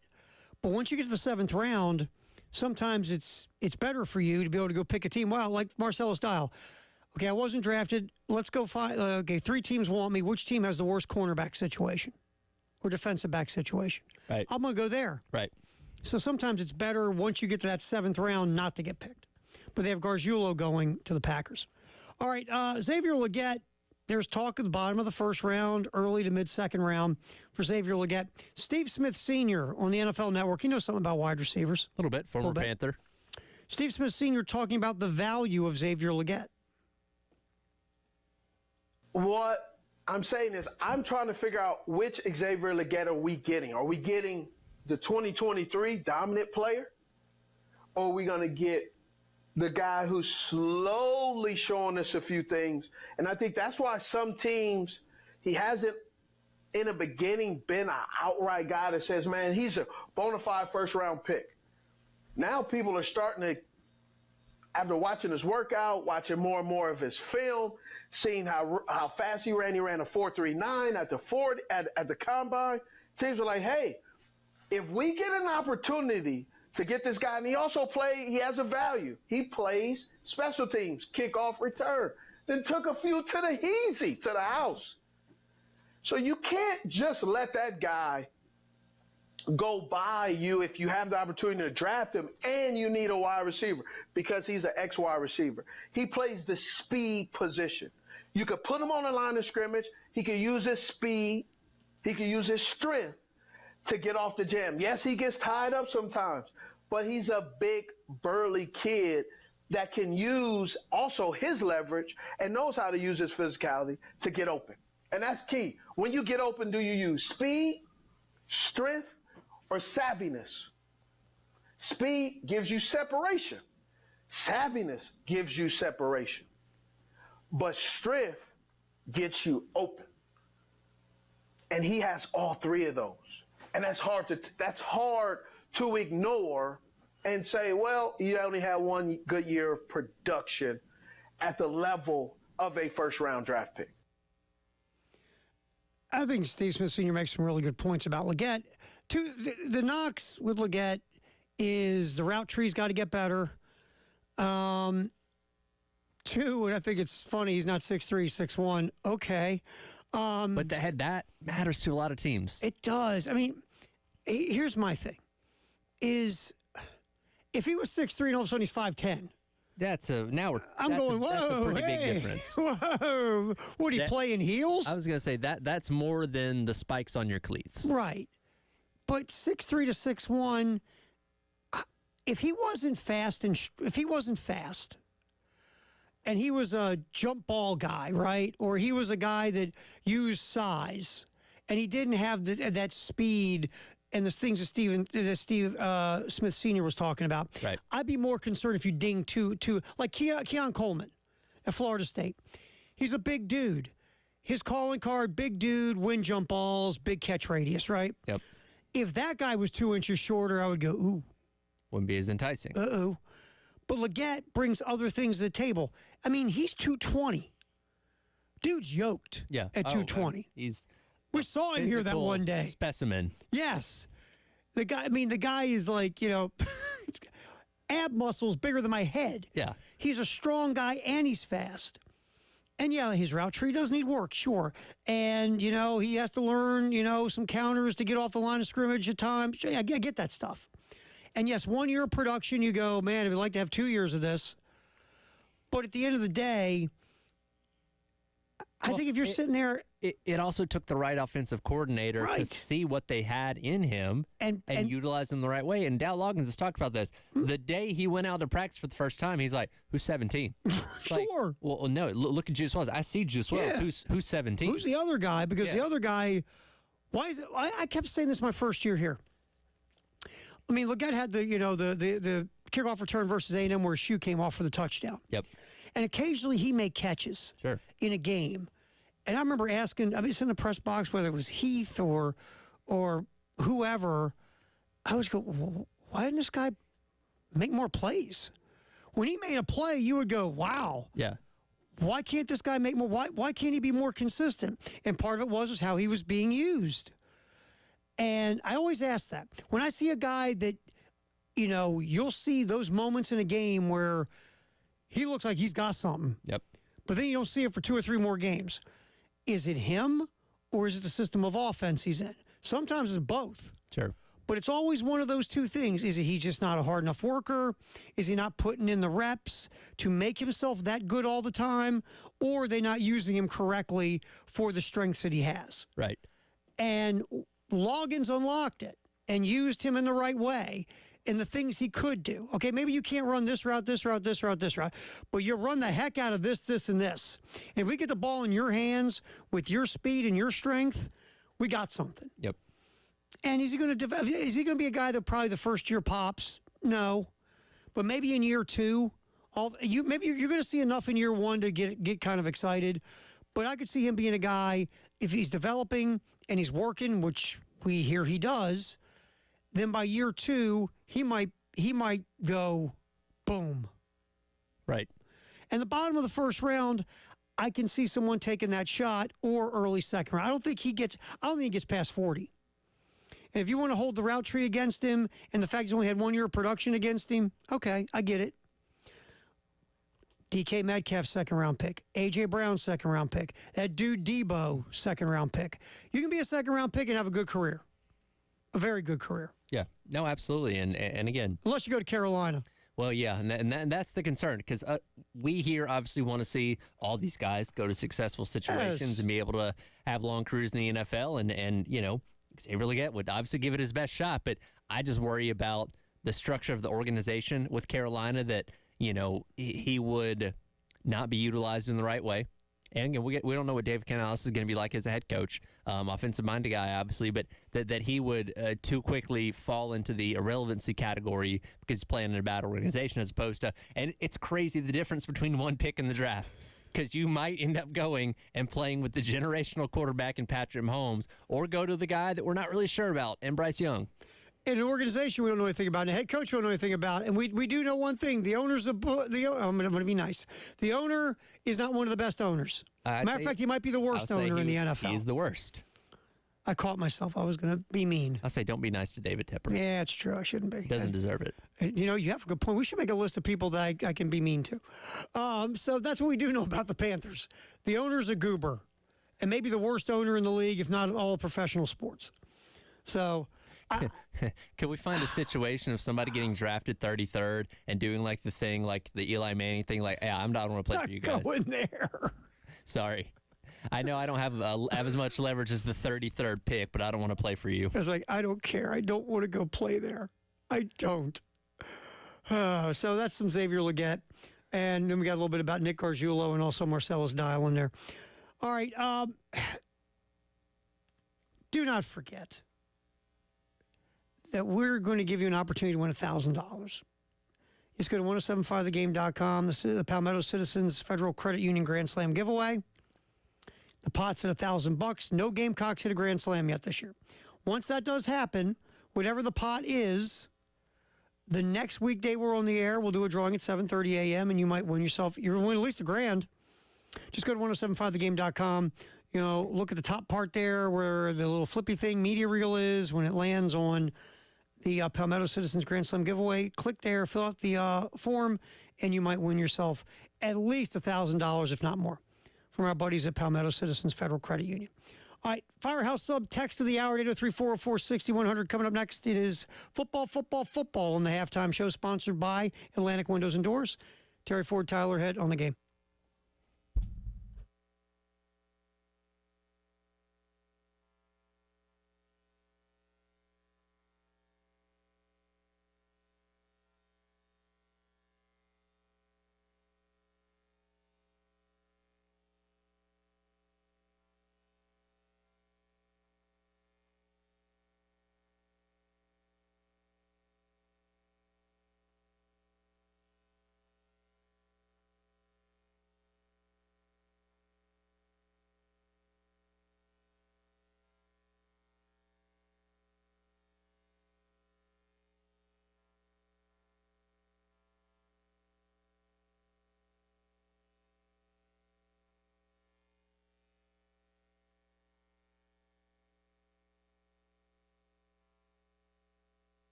Let's get our Firehouse Sub text of the hour. Also, we have a Twitter poll up we'll get to.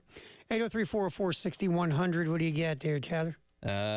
Talking about the Bears and how hit or miss they've been with quarterbacks over the years. Ernest weighs in and says Connor Shaw would have been great with the Bears if I'm assuming he's attempted to type Nugdamakong, but it corrected it to Dominic. It says Dominic Sue, but Nugdamakan Sue never stomped on his legs. There's a lot of people that probably could have had better careers if Nugdamakan Sue didn't stomp on them. Or Dominic. Maybe that's his brother. I mean, look, the Bears, it's the thing about it is, no matter who the quarterback is, it's just so many things around you have to be put in place. Sure. This idea, and it's because it's a narrative from the media, to be quite honest, that the quarterback could just ride in and fix everything. Now, for an example, Joe Burrow. Did Joe Burrow going to Cincinnati change the fortunes of a franchise? Yes, but guess what? You know what helped? Jamar Chase, Trey Hendrickson, some really good DBs, an offensive line that after they almost got him killed, got a lot better. Still not great, but better than it was his rookie year. And also throw in T. Higgins, Tyler Boyd, Joe Mixon. The idea that, you never heard this. Joe Burrow drops back to pass. Joe Burrow picking up a blitz while Joe Burrow throws downfield to Joe Burrow, touchdown. Look at Joe Burrow rush the passer. So many things have to also go right. But yes, the quarterback is the trigger man for the whole thing. And Burrow had a swagger to him that the Bengals needed. Yeah, totally. They needed a dude that walked in and said, you know what? I'm here. We're going to win. And an organization that had been that much of a punchline. I know they made the playoffs with Andy Dalton, and I know they weren't awful, but they were still the Bengals, right? Well, Burrow went in there and said, you know what? Being a Bengal's cool. And watch this. And people are going to look at the shades I wear and the clothes I wear, and I'm going to get up and I'm going to be at press conferences, and I'm not going to go off that Bengals stink anymore. Bengals are a joke. And that was Zach Taylor's second year that they got Joe Burrow, if I'm remembering correctly. I believe you are correct. So Andy Dalton's last year was the year before. And again, Zach Taylor was that guy, hey, if you're anywhere within 100 yards of Sean McVay, you get a head coaching job. Yeah. And so they brought him in because of his time with Sean McVay. And, he just didn't have the right quarterback and obviously had needed talent at wide receiver too, didn't have that right guy to implement what he was trying to do. And the second he got Joe Burrow in there, until he got injured, of course, guess what? They were successful. When he comes back the next year, guess what they do? They go to the Super Bowl. It's one of those things, it's like people looked at Zach Taylor as like, eh? I mean, nobody thought, wow, what a great hire. Sure. They're like, oh, you just hired a dude who was sitting next to Sean McVay. All right, we'll see how that works. And then all of a sudden, Zach Taylor's a really good coach. Yeah. So Joe Burrow changed a lot of things for that franchise, but it wasn't just Joe Burrow walking in that made everything better. Right. You've got to do a lot of things around Joe Burrow to make it better. Yeah. The smart organizations will do everything they can to cocoon that quarterback to make him successful as he learns his way as a young QB. Right. That's what the good organizations do. Look what the Eagles did for Jalen Hurts. You see it all the time. Good organizations, again, Kansas City with Patrick Mahomes. Patrick Mahomes is not Patrick Mahomes as he plays for the Bears. No, he's not. No. Could he still be good? Yeah. Sure. But not this guy. I don't think he has a Super Bowl ring if he's in Chicago. No, not at all. I mean, so it's just, that's what we're trying to say. It's so much bigger than just the quarterback. It is. And like Bryce Young was given zero chance to succeed. You put no weapons around him. The offensive line you thought was going to be solid fell apart. Yeah. You had no running game to support him. And you had a head coach, and this is the worst of them all. You had a head coach, according to everything we hear, who didn't want to draft him. Sure. Well, now you have a head coach that did not draft him. Right. He has no allegiance to Bryce Young at all. Now, he was brought in to make Bryce Young the franchise quarterback. He was, but he can look at him and say, this guy doesn't really work with what I'm trying to do. Let's get somebody else. Right. So that's the other thing now with Bryce Young. This guy didn't stomp the table or beat the table for you. Mm-hmm. This guy's coming in to make you what not everyone, but everybody in Carolina thinks you should be. Right. Now, if this guy doesn't believe in you, he's not going to bring the narrative of how great you are. He's going to bring the narrative, I want to get my guy. Sure. So good text, though. See where you're going. Hey, I love the fact that you had spell check Dominic.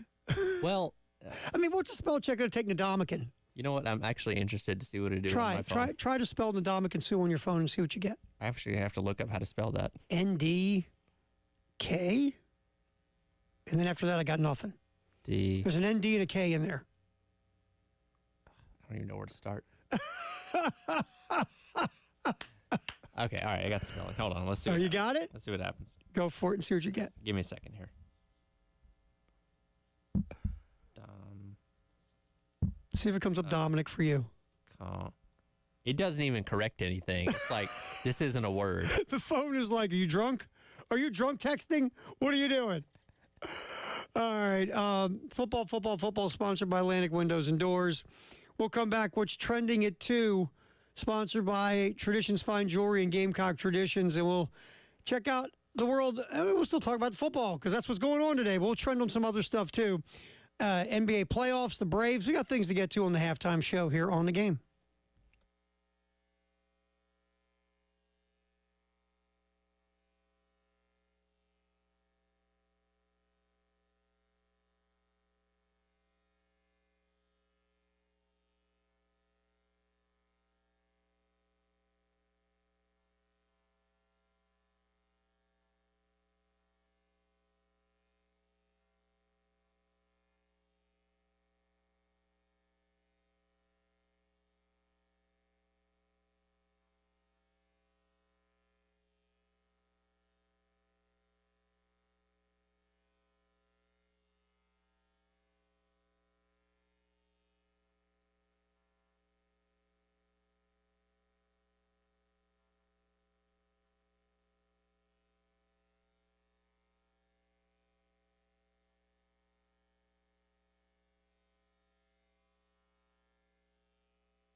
tell you what, man, we got a cable guy, Dave. Oh, boy.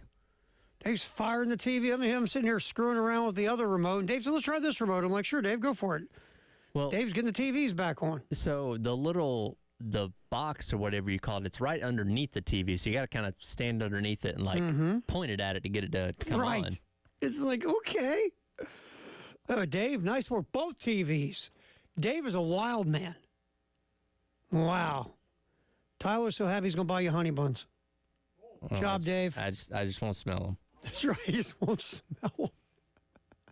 Thank you, David Dare. Nice work. That's why Excellent. we keep them around. Yeah. Fantastic IT guy. Hey, you at the meeting yesterday, you missed Dave being honored for doing all the grunt work around here. Well, I heard the line was, Dave, we're going to honor you for doing all the grunt work things that Terry doesn't want to do. Yeah, exactly. You say that's accurate? Not going to comment on that. Oh, man. Dave has, look, we joke about Dave a ton, but Dave has many skills away from the producer studio that helps us out. For sure. We joke about Dave a ton, but Dave has a lot of, they're not sexy skills, but they're very important to us. He has a very particular set of skills. Just like Liam Neeson. Skills that make him a nightmare for some people. Yes. In a good way. In a good way. All right.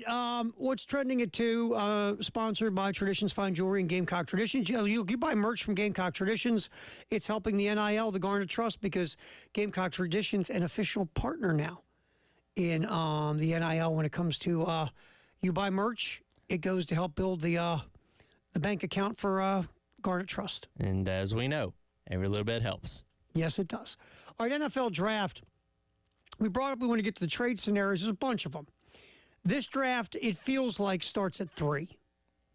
I really believe that Caleb Williams goes to Chicago with the first pick. Jaden Daniels goes second to Washington, no matter all the smoke we're hearing about Daniels wants to play for the Raiders because of Antonio Pierce, the head coach with the Raiders, who was on the coaching staff at Arizona State when Daniels was also at ASU. 12 years ago. Yeah.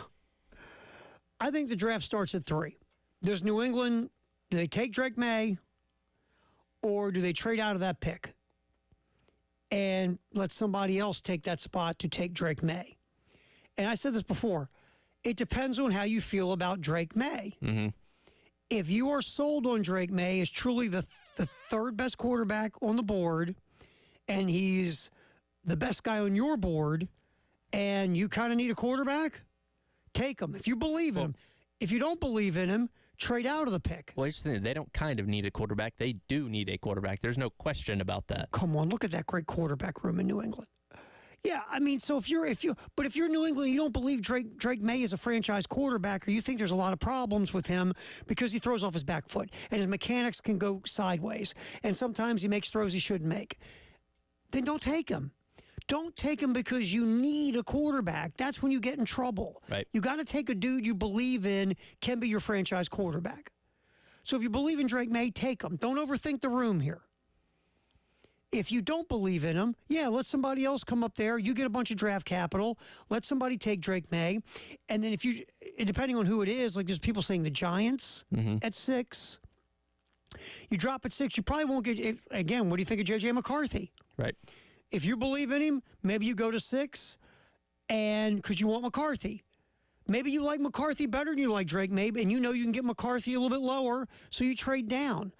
Then if you see a lot of smoke about somebody trading up to the 4 hole in Arizona to get McCarthy, now you picked up some draft capital. Maybe you can go back up to 4 and get McCarthy if you love him. So there's a dance that starts at 3 here, Tyler. I believe Arizona, if they get the big enough offer, will trade out of 4. Okay. I think there are teams that are going to force themselves to love J.J. McCarthy, especially if Drake May goes at 3. Mm-hmm. But if Drake May doesn't go at 3 for whatever reason, the teams who are drooling over Drake May are going to run to Arizona. I think Arizona trades out of this pick because they're going to get an offer. Sure. It's either McCarthy or May. Someone's going to go there to get that quarterback. And Arizona already has a ton of draft capital. They'll just build up more. Mm-hmm. And, yes, it misses the shot of Marvin Harrison Jr., possibly. But there's a ton of receivers in this draft. A ton of them. Now, I think Marvin Harrison Jr. is the best receiver in the draft. Definitely. But, okay, so let's say you're Arizona and you trade down and you go to, let's say the Giants come to 6 or the Vikings give you both their first-round picks. You can always package something up to go back up. Let's say you like a Dunze or you like Neighbors. You can still go up and get one of those guys. Sure. But the other interesting spot here is 5. Let's say this goes down, and I'm going back to the Athletic mock. Let's say the Bears take Caleb Williams at 1. Let's say Jaden Daniels goes 2 to the Commanders. God, I hate saying that name out loud. It's stupid. The Patriots go Drake May at 3. Let's say the board goes to chalk. Then the Vikings take their draft capital, trade to 4, and they get J.J. McCarthy. Here's the Chargers. Marvin Harrison Jr. is on the board at 5. Definitely don't need a quarterback. You lost Keenan Allen. You lost Mike Williams. Mm-hmm. Marvin Harrison Jr. is on the board at 5. I know that you like Joe Alt, the offensive lineman from Notre Dame. Sure. And there's some talk the Chargers might trade down a couple of spots to get Alt and to accumulate draft capital. Marvin Harrison Jr. sitting there at 5. On the Chargers, I'm staying put and taking Marvin Harrison Jr., man. It's hard to pass up. Yeah, adding a dynamic weapon for Herbert, and that was the big problem with Brandon Staley out there. Is despite having a great quarterback, despite having pieces on that offense, they weren't as good as they could have been. And obviously, Jim Harbaugh, quarterback whisperer, has like talk about. He'd have a hard time passing up on him. I mean, that's just handed to you at 5. Handed to you at 5. And by the way, since we're speaking of smoke, this smoke about the Chargers taking J.J. McCarthy at 5 and trading Justin Herbert. No, that's not happening. That is the biggest pile of fertilizer in the history of fertilizer. There is no way you are trading Justin Herbert to draft J.J. McCarthy. I don't care if McCarthy played for Harbaugh at Michigan. I don't care. Well, that's where it comes from. And Harbaugh, through the draft process, is continue to talk up J.J. McCarthy because he believes in him, but doesn't mean he necessarily wants him to be his NFL quarterback because, again, and that was what enticed Harbaugh to want to go to the Chargers is you got the quarterback in place. Like, hey, I can take this guy to the next level like I've done with countless other quarterbacks before. It would be stupid for him to be like, oh, yeah, well, get rid of him and bring in this guy that I don't know how he's going to translate to the NFL level just yet. No clue. Now, is that just smoke to see what comes out of the smoke and who calls the Chargers? Or you're hoping that you say that stuff and maybe somebody's going to trade to 4 and get J.J. McCarthy and then Marvin Harrison Jr. does land in your lap at 5? Well, look, it's all politics. It's a lie. It's liar season, It right? is. There's inevitably every single year you have a guy or two that suddenly starts falling down the draft boards because the rumor gets out like, oh, he's not a locker room guy, and he had problems at whatever school that he went to, and you're like, I don't think that's true. But again, it's the gamesmanship of okay, if we can get him to fall like 4 spots, then we'll be there and ready to pick him. Yeah, and that could be very easy. It could be very easily the Chargers and Jim Harbaugh pumping up McCarthy and putting out these rumors that they might take him at 5. So somebody will go up to 4, take J.J. McCarthy, and then the best wide receiver in the draft falls to you at 5. Right. Just saying. Would be a smart move, by the way. That's why it's lying season. Exactly. You want to manipulate the board by saying stuff and getting stuff out there that might affect what's going on. Everybody has a poker face on right now. Absolutely they do. Belichick was on with Pat McAfee. I didn't get to hear it. He's doing a draft cast with them, by the way. How cool is that? I'm intrigued. There's a creepy part of me that wants to watch it. You think his dog would be there? Oh, absolutely. The dog was the hit of the draft during COVID. Dog made most of the draft picks. Dog ruined my team. Belichick said most of the smoke you hear comes from agents. Totally. About where a guy's going to get drafted. But I do think in some instances, if you're a front office and you want to manipulate this draft board to possibly get your guy, you're putting it out there. Totally. Well, you put it out there through agents. Yes, absolutely you do. Because they're the ones that are facilitating these conversations with these teams leading up to the draft process. I mean, Legette's talked to Carolina, he's talked to the Packers, to the Chiefs. Like, there's a set list of teams we know he sat down with. So coming away from those conversations, like, hey, Chiefs sound like if he's there. They're going to take him at 32. Yeah. Same thing with Panthers and all that kind of stuff. So they're as ingrained in these meetings and conversations as the players are. Yes, and so this whole thing from 3 to like 5, maybe 6, that's where the draft's going to get real interesting. Very interesting. And again, your Falcons have been talked about, maybe moving down the draft board to accumulate more draft capital. But if they hang at 8, it feels like if Dallas Turner's on the board at 8, they'll take Dallas Turner. That's hard to pass up. And here's the thing, like, their defense actually wasn't terrible a season ago. Now, they lost several pieces off of that defense. And again, you're talking about an NFC South that's not hard to suddenly overtake as being the overwhelming favorite in it. But, man, I'd be hard-pressed to pass up Dallas Turner. That guy is special. And you got him coming off the edge for a team that needs a guy to come off the edge. Yeah. And the thing about Dallas Turner is they talk about, he could put on a little bit more weight and get a little stronger, and then he might even be more dangerous coming off the edge. And Joe Alt, everybody thinks Joe Alt will get snatched by the Titans at 7. Yeah. The offensive lineman from Notre Dame. There's some good offensive linemen in this draft. There really are. That are going to go in the first round. And again, talking about offensive linemen, I get it. But it's a vital piece. But you know what? Can't win without him. Hey, we watched it all last year, didn't we? Yeah. South Carolina. Him, Marius Mims, the guy at, what's his name, at UCLA. Fatu. Oh, you're talking about the edge guy. Yeah, no. Okay, maybe it's that guy. I think it's the guy at Oregon. Yeah, offensive linemen. There are a lot of guys whose names you have a tough time pronouncing in the first round. Like the kid, the Oregon State guard, could play tackle guard, Fuaga is how you would say his name. Maybe that's who I'm thinking of. Also, Penn State, they have their guy Olu Fashanu. He's there too. He's very highly graded. And then you've got, I'll try the next one. Troy Fawatanu from UW. Those 3 guys will go in the first round as well. And you brought up Mims. Mm-hmm. The thing with Mims, if I remember, is a lack of experience. Yeah. But people think Mims has another. Latham, the tackle from Alabama, is going to go. There's going to be, I could see 6 to 7 offensive linemen going in the first round. Right. So, yeah, but the highest rated guy is Alt. So, and a lot of people think he'll go at 7. All right, we'll continue on. This time, let's turn back. Go ahead, what you got? Real quick, and I say this because he texted us 3 times. Our guy Josh wants to give away some tickets to Carolina baseball on Saturday. Okay. So we have 2 pairs. Callers 4 and 5. 803-404-6100.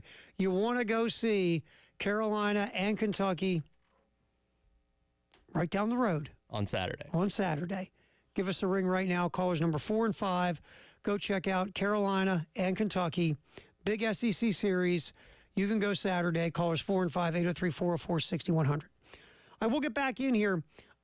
We talked about a few of the South Carolina players. 2 will definitely get drafted. 1 might. Another's going to be on the cusp of getting drafted as well. There's some other draft-eligible Gamecocks. We'll yip about that a bit, too. We'll do our 1 minute of NBA talk and maybe throw a minute of Braves talk in as well. What's trending at 2, sponsored by Traditions Fine Jewelry and Gamecock Traditions. Also, don't forget the craft beer card is back. $30 a brewery, 12 craft beer locations, $360 value for only $79. Go to 1075thegame.com and click on Sweet Deals. Halftime show will continue. What's trending at 2 next here on The Game.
Sponsored by the Men's Clinic of South Carolina, halftime show. Terry Ford, Tyler Head. I'm not saying a special draft edition because, I mean, it's just a big story today. But we're trying to, maneuver some stuff in with South Carolina as well, especially regarding the draft. Our buddy Mike Uva put up an interesting post, Gamecock Central, about the draft-eligible South Carolina Gamecock players. And we're going to get to that here in a second. But first, like always, it's time for the greatest day in the history of the world, which is today, April 25th. Sponsored by 1-800-GOT-JUNK. Like always, we appreciate the folks at 1-800-GOT-JUNK for doing what they do, and they sponsor our little trip down memory lane every day, because every day is the greatest day in the history of the world. And, of course, today, like we said, it's April 25th. And I'm guessing there's going to be a decent amount of draft stuff on this, as usual. All right, on this day, 2000, which one I want to start with? 2019 draft stuff. Some guy named Kyler Murray from Oklahoma, who won the Heisman Trophy, #1 pick by the Arizona Cardinals. That's been mixed results. A lot of stuff that Murray, not the most studious quarterback in the world. When you have to put a clause in a guy's contract that he has to study, it tells me he doesn't study. Because you wouldn't put the clause in the contract if it wasn't a problem. You can give me all the BS you want about it, but you put the clause in because the guy doesn't study the way you want him to. He just relies on his physical gifts. That's not quarterbacking in the NFL. You got to study. First guy, last guy. That's the way it goes. So Kyler Murray, first pick in 2019 by the Arizona Cardinals. This day in 2017, Trey Turner hit for the cycle, drove in a career-high 7 runs. Nats beat Colorado 15-12. All right. Also, as my screen is refreshing, it's always interesting. 2014, historic day where the Northwestern University football players cast secret ballots on whether to form the nation's first union for college athletes, a decision that could change the landscape of American amateur sports. Of course, it didn't at the time, but now we're seeing that world changing. We've seen that happen. Was it Harvard? And I'm forgetting the Ivy League school that just did this. The world has changed. Eventually, my opinion, if you want to put some rhyme and reason in college athletics again, and we're talking about obviously always football and basketball, you need to negotiate with the players. The TV networks have to be involved because they always are. The universities, the conferences, everybody that's got skins in the game in college football, they have to figure out a way to get together and collectively bargain an agreement that all sides will go, okay, thumbs up, and that will be the rules to govern the sport.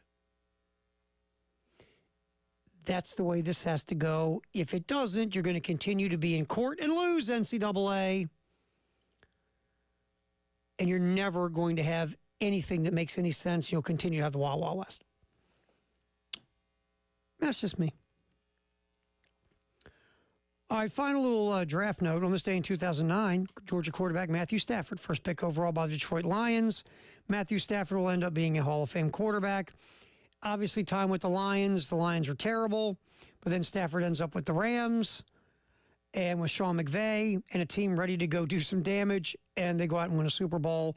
And now that guy, Matthew Stafford, is looked at as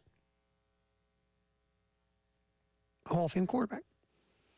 Let's get back to what's trending at 2, sponsored by Traditions Fine Jewelries. We're kind of mixing up a little bit with all of our draft stuff today. South Carolina, other players, besides ones we've talked about that could be drafted. Tyreek Johnson is interesting. Kind of a tweener at 6'4", 283. Johnson has shown pops in moments where, he can do stuff. We'll give you a little pass rush, help you out in the run game. Johnson just wasn't consistent. Now, Mike Uva says there's been some talk of the Bengals being interested. They came to Columbia, had dinner with him, according to some rumors. Bengals have 4 draft picks between rounds 6 and 7. Maybe they'll take a flyer on Johnson late. Could happen. But Johnson's an interesting guy that Could be a dude that plays inside, outside, and give you help at both positions. Trey Knox, just a lot of injuries. I think Trey Knox could play in the NFL. Athletically, you saw it last year. Trey Knox could be an NFL player. But he just didn't put enough on tape last year because of the injuries. I really didn't see him stretch the field as much as I was hoping he would in that offense last year. Trey Knox had a rough pro day, recovering from a torn hamstring. Trey Knox, most likely to me, will be an undrafted rookie free agent that'll latch on somewhere, but, he could stick because it's there with Trey Knox. Jordan Strong, again, he's a guy that, because of injuries and age, will probably not get drafted, and he's going to have to work his way onto an NFL team. Amarion Brown, and we're going to play this in the next segment. Amarion Brown, again, 5'8", 170, had problems staying healthy last year. Not going to get drafted, I don't think. But we're going to hear what Amarion Brown says about the NFL's new kickoff rules and how it could help Amarion Brown. Then obviously a huge favorite here in Columbia, Dakereon Joyner, a guy that can do a little bit of everything. And that might help him on the pro level where he could stick on a roster because he is a guy that can do a lot of different things. He's played running back, wide receiver, quarterback, wildcat quarterback. He's played special teams. He's done a lot of stuff. So he's a guy that won't get drafted, but he could end up hanging out in the NFL for a few years or maybe more, just on the fact that he is a guy that can do a bunch of different things. So that's a few of the guys from South Carolina and where they could end up possibly in the NFL draft before it's all said and done. So we shall see. All right. Do not forget, we have baseball here on the game, Friday, Saturday, Sunday. 6:45, South Carolina, Kentucky at Founders. 3:45 on Saturday, 1:45 Sunday. That's when the pregame coverage kicks. First pitch 15 minutes after the pregame begins. You can hear all three games right here on the game in Columbia and also the game in Myrtle Beach. So Gamecock baseball. Kentucky cooled off a bit since that crazy hot start. Yeah, they went up to or down to Knoxville this past weekend, took on a very, very good Tennessee team that South Carolina is going to have to face in a couple weeks themselves. Still very good, still number 2 in the RPI, or number 3 in the RPI, excuse me. Arkansas was number 2. So it doesn't really get easier for South Carolina. Again, you're playing a game at home. Use that to your advantage as much as you can. The atmosphere at Founders this past weekend, and they were talking about a lot of the game on Friday night, lacked a little bit at times. It just felt like the crowd wasn't maybe as into it as you thought they were going to be. Okay, question. Is that just a one-off? Or is it... Can we talk... You and I have talked about this. You know what? Let's get to it in the next segment. Okay. Let's hold it. Let's talk about what you just brought up. Okay. About the crowd at Founders. All right. Halftime show. Terry Ford, Tyler Head. We're rolling up until 3 here on the game.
Jeez, we've got news.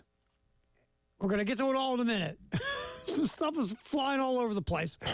But before that, I want to get to, because we'll forget this, because we'll get into this other stuff. And I don't want to, the point you made going to the break. Terry Ford, Tyler Head, Halftime Show, sponsored by the Men's Clinic of South Carolina. Thank you for hanging out with us. 803-404-6100. That is our phone line and text line. Okay. The crowd at Founders, not as electric as usually it is. It did not seem that way for a lot of the weekend. And again, it even got to the point they were pointing out on the TV broadcast, like they were kind of waiting, like they were almost waiting for something to pop to really get into it. You know what I mean? And these were close games. Yeah, they were. I mean, Friday night, 2-1. And I'm going to throw it because I don't know. I'm going to throw this out, and you tell me. Okay. And maybe people can share on our text line 803-404-6100 for our Firehouse Subtext of the Hour. This team, we've gone back and forth and just talked about this. They're top 15 RPI in the country. They have a good record. Mm-hmm. They're not. I mean, they're not at the dregs of the SEC by any way, shape, or form. It's a good baseball team, not great. Sure. The biggest knock is there's been inconsistency, whether it's hitting with runners in scoring position, starting pitching, whatever. But it feels like people look at this team as it's worse than it really is. They don't pass the eye test because, and we pay attention to RPI and ratings and all that kind of stuff because that's our job to follow this team and to pay attention to those kind of things. The average Gamecock baseball fan probably doesn't know or maybe even care what the RPI ratings say that, hey, this is a top 15 team. They look at your 500 in conference play. You've won 2 series this year, only one of them at home, that one to Vanderbilt, who was a good team, but you've been consistently losing 2 out of 3 games when you've been playing these great teams. And Coach Kingston said it the other day in his media availability, coming away from the weekend, like, hey, we're right there. We're not quite over the hump. That's a lot of people. That's not acceptable, though. Yeah, I mean, I think it just feels like people are like you said, the eye test or the perception is this team is And from what I've gathered from our interactions with fans on our text line out in public, a lot of people have gotten over Coach Kingston to a degree. I'm not saying they're right or wrong on that, but that's kind of the feeling I get from a lot of people, that they are not in love with what he's accomplished at this program so far. I've said this before. Mark Kingston's a good baseball coach. He is. But here, being a good baseball coach is not enough. Yes, this is a program that, again, back-to-back national titles, played for a third one. There's a high level of expectation that, you're not going to be in Omaha every single year because nobody does that. But you should say, if you ask fans realistically where they think this program should be, like 4 Omaha trips in 7 years, I think is about where people would probably put it. And Mark Kingston's been close twice, got the Supers 2 different times. Sure. So he's been right there. But just not, again, going back to the narrative this year, not being able to get over that hump. And I like Mark, and I'd love to see him get to Omaha. But with this fan base is like, look, we haven't been to Omaha in a long time. This is unacceptable. Right. We got to get to Omaha.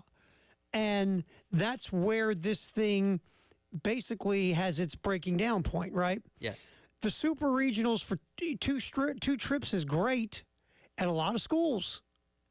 This is a school that says, okay, that's a rest area on the way to Omaha. Sure. And we want to get back to Omaha. And Bub, you're the head coach of the team that we want to see get to Omaha. Yeah. Well, and I think coming off the super regionals last year too, Tyler, there was this expectational wave that here we go. That's what I was going to say is, underachieved in a lot of people's eyes up to last year. Hey, you hosted a regional legitimately this time, and you got to a super. All right, that's fantastic. That's your bare minimum requirement this year. Yes, I feel that's what the fan base in their mind is thinking. And then this year, right now, they're watching a team they don't believe is an Omaha baseball team. Yes, and again, if you're a casual observer of this team, then you probably see it that way. Like, this team can't be that good. But again, all the metrics, they're still projected. Losing to Arkansas this weekend did not change the projection of them hosting a regional. No. They're still projected as the 15th seed. Like, that was a mulligan. Like, that didn't matter in the grand scheme of things, it seems like. Yeah, and it's just, the team is better than the perception or like you said, the eye test of it, because you're not getting wowed, right? Yeah, sure. You're not getting wowed. You don't have a Paul Skeens on the mound, Yeah. or you don't have a Jack Caglione in the middle of your order right now. And But you're not getting run over every No, single you're week. not and LSU you're either not right losing now. Games 12-2 and Right. getting swept. Like, I think that's not happening. that's the thing here. It's, again, if you look at the metrics and the one-loss record and all these things, this team is pretty good. It just, You're not getting wowed by this team. you're in kind of a weird purgatory Yes. right now. Like it's not amazing, but it's not terrible either. And sometimes the worst place to be is there Yes. in sports. But this team could also catch fire and end up in Omaha. Like we said, Ole Miss a couple years ago. Yeah. All you got to do is put it together at the right time. And that's it. Just get in the dance. And then you can win the dance contest, but you got to get in the dance. All right. A couple things real quick. Carolina men's basketball confirmed by Jordan Kay from the state, and also Wes jumping in on Twitter. Nick Pringle, Alabama big, will visit South Carolina this weekend. Also, point guard transfer Jameer Brickus arrived on campus last night for a visit, the bulk of which will be today and tomorrow. So Lamont Paris working on getting things taken care of when it comes to the transfer portal. And again, Jordan Kay first reporting about Pringle, Gamecock Central first reporting about Brickus. Yes. So let's get that correct. Also, while we're on Twitter X, our buddy Elijah put up a Twitter poll. Poll question of the day at 107.5 The Game. Which quarterback will have the best NFL career? Caleb Williams, Jaden Daniels, Drake May, or to put the local spin on it, Spencer Rattler? 156 votes so far, about 22 hours left. This just went up a couple hours ago. Yep. 341 views. Spencer Rattler leads away at 65%. Not going to say I'm surprised. Not surprised. Jaden Daniels is number 2 at 17%. Again, played in the SEC at LSU. People here got to see him a lot.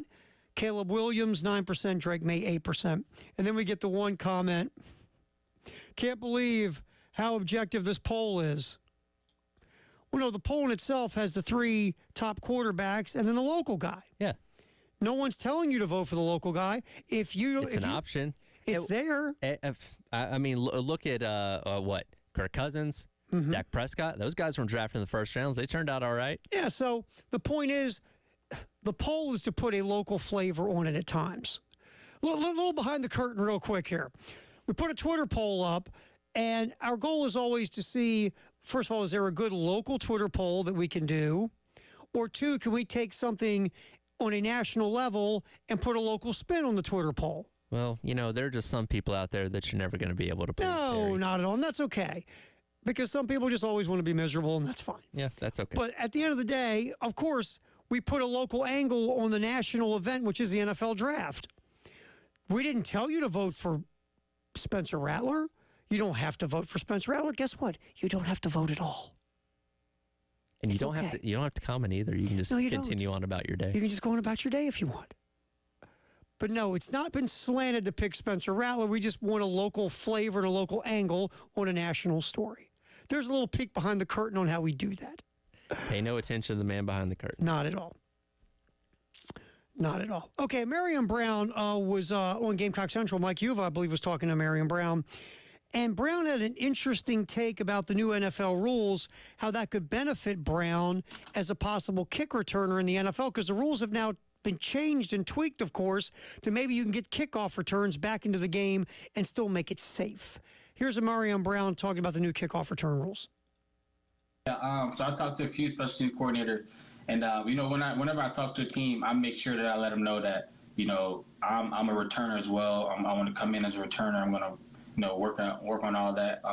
But I brought it up. They've also brought it up as well. A few teams that they think I do pretty well. In that format, and that's just something that I think that's getting the ball in my hands, man. Any way possible, just letting me get the ball and go. I think that's a huge plus for me. So I'm super excited about it, man. I think it's going to be fun, not only for me, but for the league in general. I think it's going to be, some new excitement.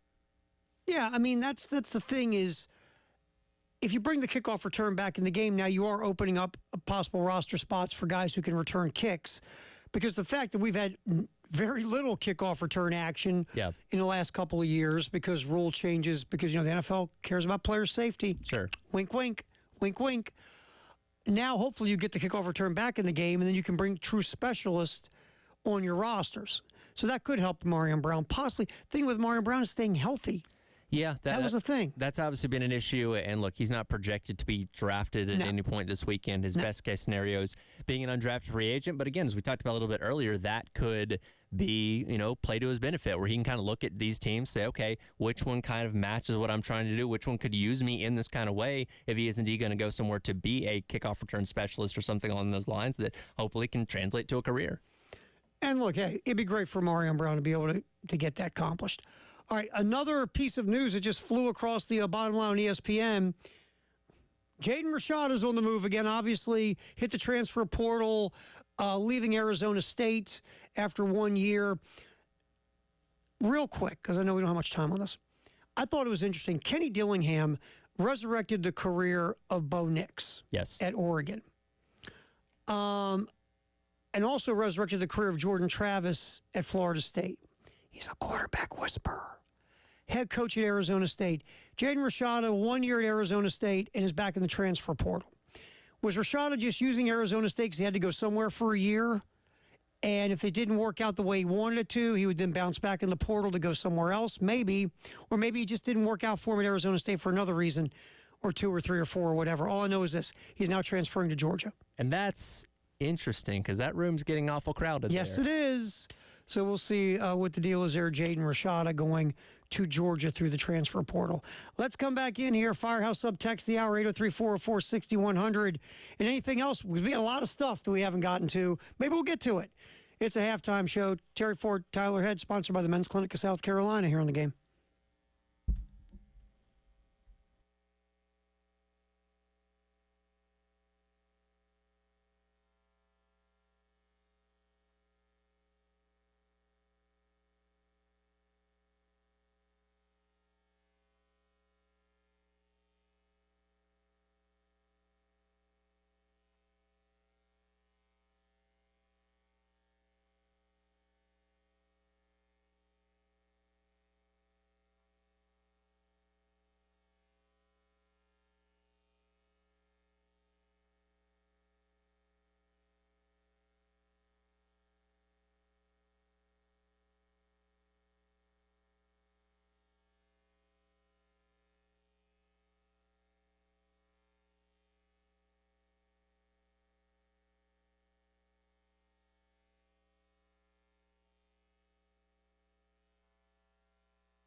Time for our Firehouse Sub text of the hour, 803-404-6100. What you got there, Tyler? Head off the old text line. Yeah, so nameless texter weighs in and says, in reference to baseball, we're not bad, but we're not competing for conference championships. I'd love to get hot in the NCAA tournament. Conference championships mean something, and teams that win the SEC regularly make it to Omaha. Other than the start of last season, we just don't play championship caliber baseball. Well, I get that. I mean, watching this team, no one is going, wow, this is a team that compete for a championship, whether it's SEC, NCAA. I'm not going to disagree with that. I see where the texter's going. It's a good team. You're just not sitting around going, wow. Right. Again, things could change. They could get hot at the right time and make a run. It happens. It could. But right now, you're going, yeah, they're good. They're just not championship level good. I totally get where the texter's going. We appreciate that. 803-404-6100. Flip back real quick on the Nick Pringle, Jameer Brickus news coming in for visits. Yep. The big from Alabama, the point guard from LaSalle. If you could go 2 for 2 on those, I like Brickus at the point. Mm-hmm. He's a guy. Can he score? Yeah, he averaged about 13 a game, but he had dished about 5 assists a game. Low turnover ratio, about 2 a game. I like that kind of pass first type point guard. And Pringle really popped in the NCAA tournament and would upgrade. He would upgrade the big situation in South Carolina. That would be fantastic. Sure. Are you going to go 2 for 2? No guarantee. It'd be nice, but we'll see. All right. The Caleb Williams, we talked about Caleb Williams a little while ago, going number 1 overall. I get it. I understand it. If I'm the Bears, that's the guy I'm gonna take too. Do I think he's Andrew Luck coming out of Stanford? No. Those comparisons have made me laugh. Andrew Luck was a thing, man. We forget how good Andrew Luck was. I mean, he was billed to be the second coming of Peyton Manning. And if he stays healthy, who knows what Andrew Luck is? Sure. We forget how good he was in Indy when he was healthy. They just couldn't protect him. Exactly. And they asked him to do way too much while they weren't protecting him. So here's Bruce Feldman, covers college football for Fox, and also The Athletic, I do believe. I think so. Bruce Feldman talking about the situation that Caleb Williams will enter in Chicago. You know, the guy he's most compared to, obviously, is Patrick Mahomes, but as somebody pointed out to me, Patrick Mahomes went into a very different situation. When he was a rookie, he had Alex Smith, who was a very well-respected, had done it, had been the first pick in the draft, by the way, and had spent a lot of time in the NFL. And then also, the head coach and play caller is Andy Reid. That's not what he's going into in Chicago. Now, it's not to say he can't, turn into a great NFL quarterback, but some of the stuff around him is concerning. Let's put it that way. So I get what Bruce Feldman's saying, but what's concerning? Are you talking about the coaching staff is concerning? Because the weaponry is not concerning. And again, we talk about the offensive line. They had better metrics than some people want to give them credit. Are you saying that the coaching staff, Shane Waldron did a nice job with Geno Smith in Seattle. Kerry Joseph, the quarterback coach, very interesting story. Dude was a safety for like 4 years in Seattle, but played quarterback in college at McNeese State. He left Seattle once his time in Seattle was over, went to the CFL and quarterbacked like 8 years, I think. Yeah. Then started coaching. Was the quarterback or assistant quarterback coach in Seattle with Geno Smith. So again, you don't know till you don't know how guys mesh and jive with the coaching staff. I get Bruce Feldman to a point, but I think Chicago has set up Caleb Williams much better than Justin Fields was set up. It's not Andy Reid and Alex Smith. It's somewhere in the middle. Yeah. It's not awful, but it's also not like, oh, he's going to come in and win Super Bowl right away. And they could. Like, they could turn out to be Caleb Williams could turn out to be the missing piece they've needed for so long. We don't know that right now. We're not going to know that for a while. Yeah, and just, first of all, comparing people to Patrick Mahomes, just stop. Please stop. Yeah. that he's a once in a generation type of talent that again got hooked up with one of the best coaches the game has ever seen. Yes. And it's been magic ever since. Think what Andy Reid did. There's two things Andy Reid did that's so phenomenal with Patrick Mahomes. He let Patrick Mahomes be Patrick Mahomes. But you know what else he did? He worked with Patrick Mahomes on the things Patrick Mahomes needed to do better at the pro level when he was sitting out that year. Yep. And Alex Smith was a starter. Mahomes, much better in the pocket than he was in college. Worked on some of the mechanical things, but left him still to do those Patrick Mahomes-y things that he can do. Right. That's because you're with a Hall of Fame offensive mind and play caller. And you had a guy named Tyreek Hill and a dude named Travis Kelce. So this whole we got to compare guys to Patrick Mahomes because you can throw sidearm on the run. We got to stop that. Really do. Fine job, my friend. Tyler Head, good work. Making us sound smarter than we really are, or me at least. Elijah and the postgame show coming up next here on the home of the Gamecocks in Columbia and Myrtle Beach. 107.5 The Game, 100.3 The Game, 100.5 The Game in Florence as well.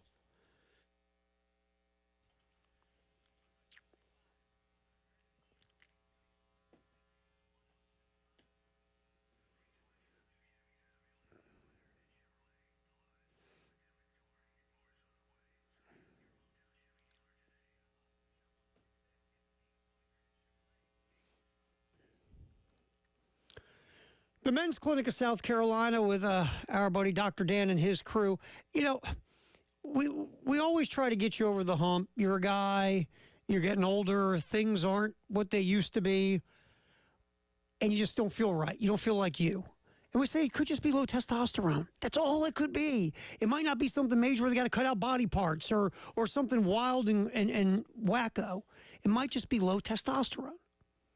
But there's one way to find out. Check the box. Call 803-875-MENS. Set up a free confidential consultation with the Men's Clinic. Do it. Just get out of the guy zone we're all in. I'm not going to no doctor, talk about my issues, about not sleeping or lack of drive or, I'm getting weak and I'm a guy. Just do it. Find out. It might change your entire life. Men's Clinic of South Carolina, 803-875-MENS.